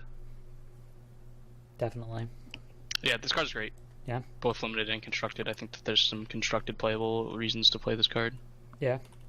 Numbers? Like, anybody got? I'm at 3.25 in limited, and probably 2.5 in constructed. Yeah, I can get behind those numbers. I think more of a 3.5 in limited, though. Like, I think this is like the 2-drop you want in your white decks. Yeah. Tyler, yeah, do you have 2.5 numbers? Are constructed. you still here? He is muted. Okay, gotcha. We'll get his number later then. All right. So the next card, Sworn Companions. This card looks like that meme where like people are putting their hands in, and it's like they're agreeing with things, and it's like I can't remember any examples, but It's everybody's a 4 seen in every format ever if it's a meme. So right. It is 2 and a white for a sorcery. Create 2 1/1 white soldier creature tokens with lifelink. I think this card is not the greatest. I think this could be a limited filler, but I don't think you're too happy. Like, you're gonna play it in your Convoke decks if you need something, but I'm not gonna like pick this highly. Yep, I had it like a 1.5. Yeah, that's fair. And it's just kind of a boring token creator. I mean, it has some implications with that life gain enchantment that we talked about earlier. With the mythic, it has some implications, but outside of that, I was going to say the mythic. do what? Let's go with the mythic. Yeah. If you have the mythic. Oh, yeah. Yeah, this card's good. It's like if you're like going really hard in Convoke, I could see playing this card, but I agree, I'm not excited to play this card. Mm-hmm. it's like Bishop I have Soldier it. broken up, plus 1 mana. You It's know, what- Bishop Soldier and previous Bishop forms. No, it's the same mana. They're both 3 mana. What's the one I'm thinking of? The one in the white, 2 mana. Oh, like Or- raise I the think alarm? Raise the- No. It was a 2 mana, 2 mana 2/2 lifelink creature. So it was on one body. The unicorn from Oh, Dominaria. Yeah, or there was a vampire too. And then there was a vampire. I think it was Bishop Shoulder was what his name was, but it's obviously way worse than those cards. But those cards are very solid 3s. I'd say this is probably a 2.25, 2.5. This is like about a 2, maybe a little bit lower. Yeah, I have like a 1.5 to 2. I think this will see play more than people expect it to. That could be true. Right. That would not shock me, but I'm not gonna pick this card super highly at first, at least. So here's Take Heart. Just a single white for an instant, and it's a target creature gets +2/+2 until end of turn, and you gain 1 life for each attacking creature you control. I didn't originally read the for each attacking creature you control. That's probably just due to my poor reading comprehension skills. So this card's a little worse than I thought. This is what you thought was a fog? Yeah, I was like, oh, this card's like half a fog. It is not half a fog whatsoever. Yeah, there's a Boros guy on it. It wants you to attack. Right.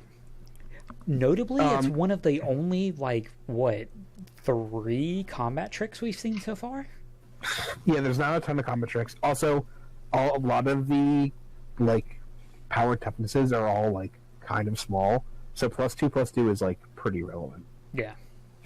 Especially with Mentor.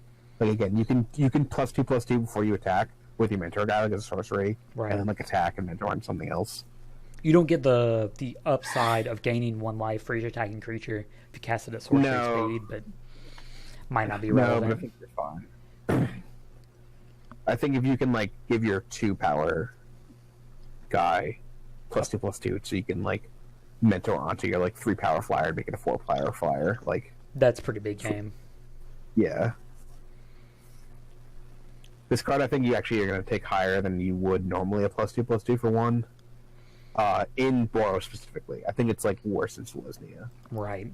But in specifically Boros, this card's probably closer to a 3, and I think in Selesnya it's probably closer to a 2.5. Let's look at it at the best case or at the worst case scenario. It's just +2/+2 gain 1, right?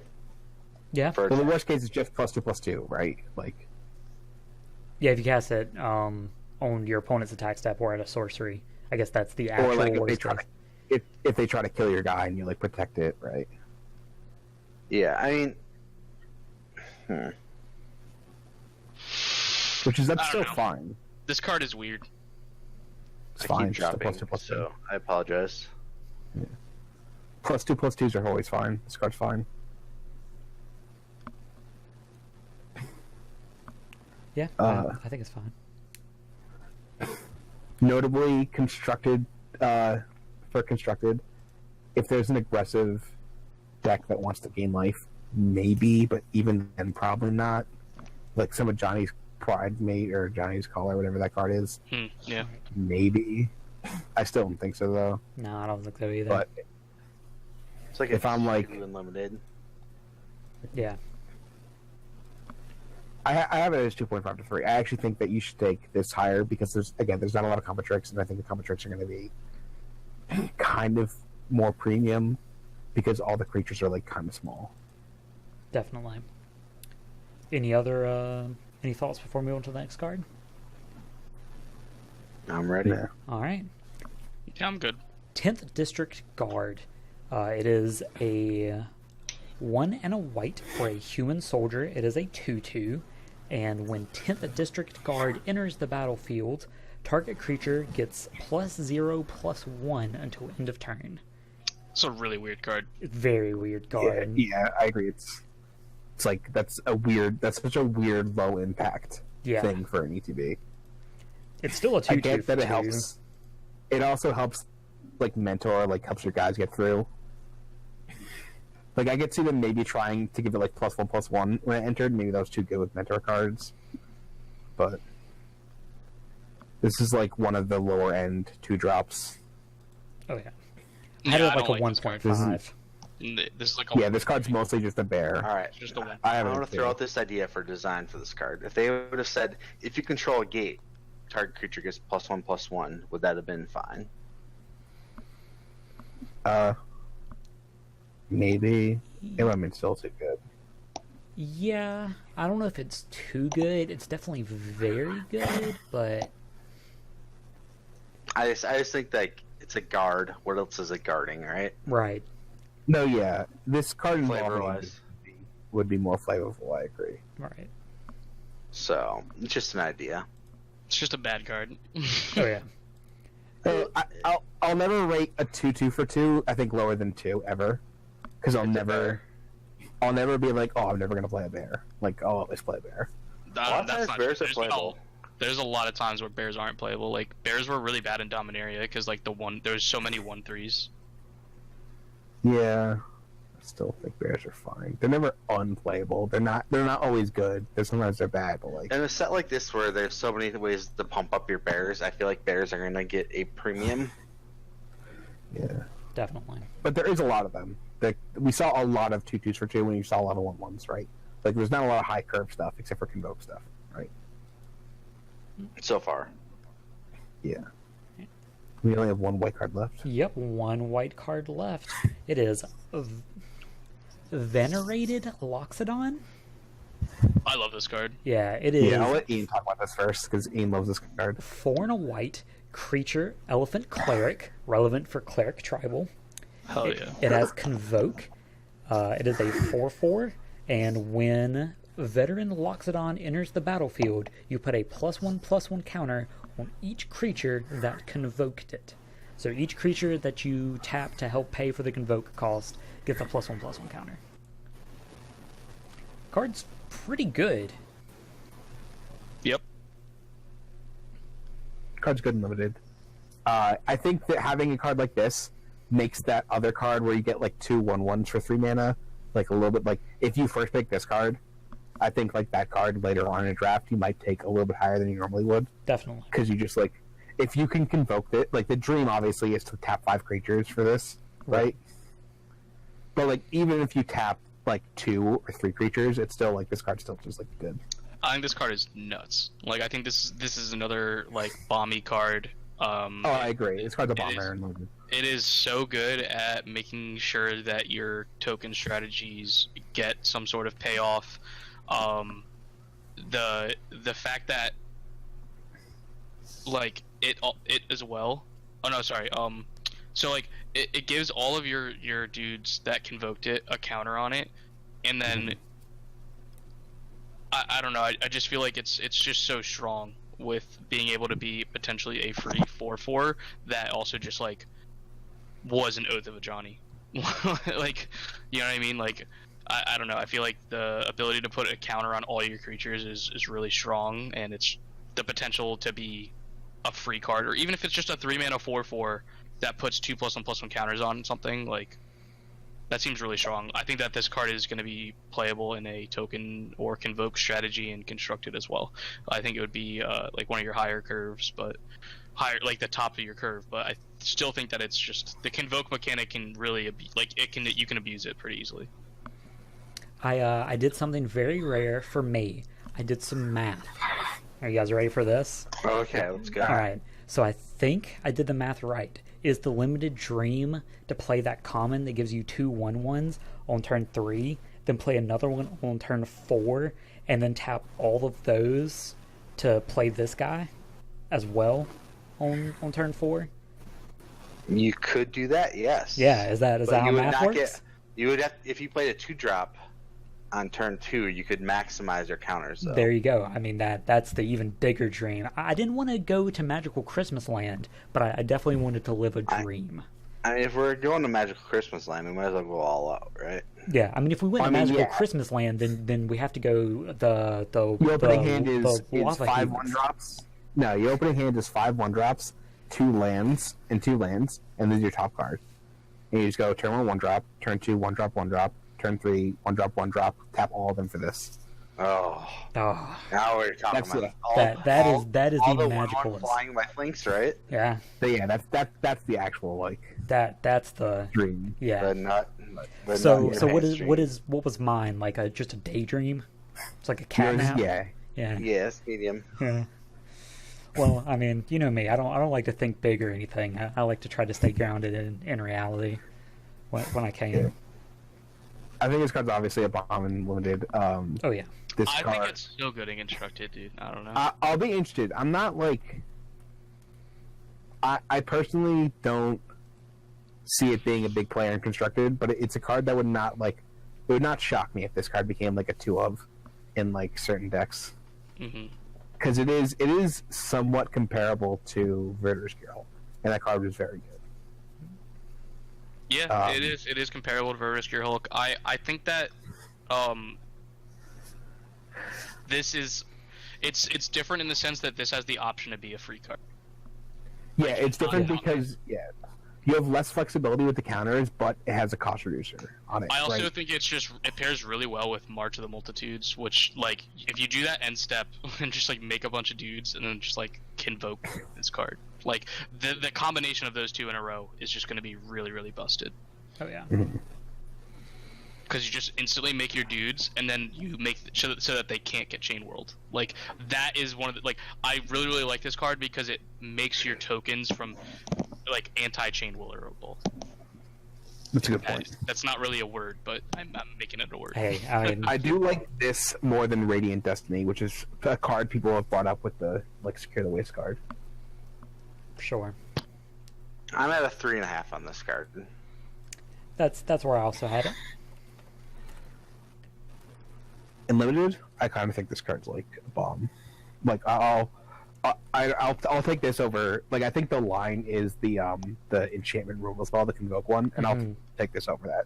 Yeah. So this is like a 4. What about the angel, the 6 mana? Say there's a foil, one of these, and an angel. If I open a foil, like if I open 2 rares, if I have an angel in this, I'll take the angel in this. Yeah, I agree. Yeah, I agree. I'm with you on that one. I think the angel is a little bit more of a bomb, but this card you need a little bit more of a build around. Like the other one is just automatically good on its own. Yeah. I've seen no uncommon that I would take over this card yet. Right. Yep. So any parting thoughts before we wrap up the YouTube video? I think this one is going to be a 4 in limit, 3.5 in constructed. Just a really great card in general. I think that white looks really good in limited, honestly. Yeah, Either yeah. Celestia or Boros, they both seem really really powerful. Yeah. Anybody else? I mean, I think we said we like Boros a lot. Yeah, Like, Boros Boros looks like a really really good guild to go with. Mentor just seems really good. Yeah. Any other parting thoughts about white before we wrap up the video, the YouTube video? Let's go to blue, the best color. Okay, so if you're watching on YouTube, thank you for tuning in. There will be more videos for the rest of the colors, so please feel free to hit that subscribe button, and you can check out all the other videos. If you're following on Twitch, there's going to be about a 2-minute break so we can go get water, use the restroom, things like that. And then we'll continue on with blue. And if you're following on Twitch, you should also hit that follow button. If you have Twitch Prime, feel free to give your free subscription to me. There's some cool emotes like WLSAC WoW. We'll be doing more stuff like this with more sets coming out. I'll be streaming this limited format. I'll be streaming the standard format. I'll be testing out the cards in Modern and Legacy when there's lists that come out that excite me. Probably be playing some Canadian Highlander if anybody's into that. So yeah. Sorry? Said yeah. Yeah, yeet. All right. So I'm gonna stop the recording here, and I guess that's how you pronounce it. I don't know. Anybody have a better? I was just trying to get you to say Equinox as many times as possible. That Equinox. Was Equinox. It's probably Equinox. Like astronaut, but Equa. Okay, is this a real word? I have no idea. Okay, I've never Probably. seen this word before, and I used to read a lot of books. I assume it's like Esquire and astronaut mixed into a word. That's where I'm going. That's what I'm going with. Esquire or equine, like equestrian. Anyways, above Oh this yeah, card, probably equestrian. All right, yeah, it's an It's got 8 and a convoke. 4/5 with convoke. which we've gotten into already. It has flying. It's a 4/5 and it costs 7 and a white. So 8 mana on the surface for a 4/5 flyer. If you have creatures, they can help pay for it. Yeah. So this card is big. It's 4/5 flyer is big. It's a dragon. Like, it's quite large. If you cast this, it will most likely dominate the board unless there's some like bomb rare or something. I think a good way to look at Convoke is if you are a dedicated Convoke deck. Like, this is for limited. This card's not going to seek playing constructed.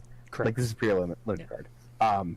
If you are like a green-white Selesnya like tokens deck, you're doing Selesnya mechanics, you have Convoke. I think that you can be able to assume you have 3 creatures anytime. So I think in that deck, this card will cost like 5 mana, which is great. Like, very good.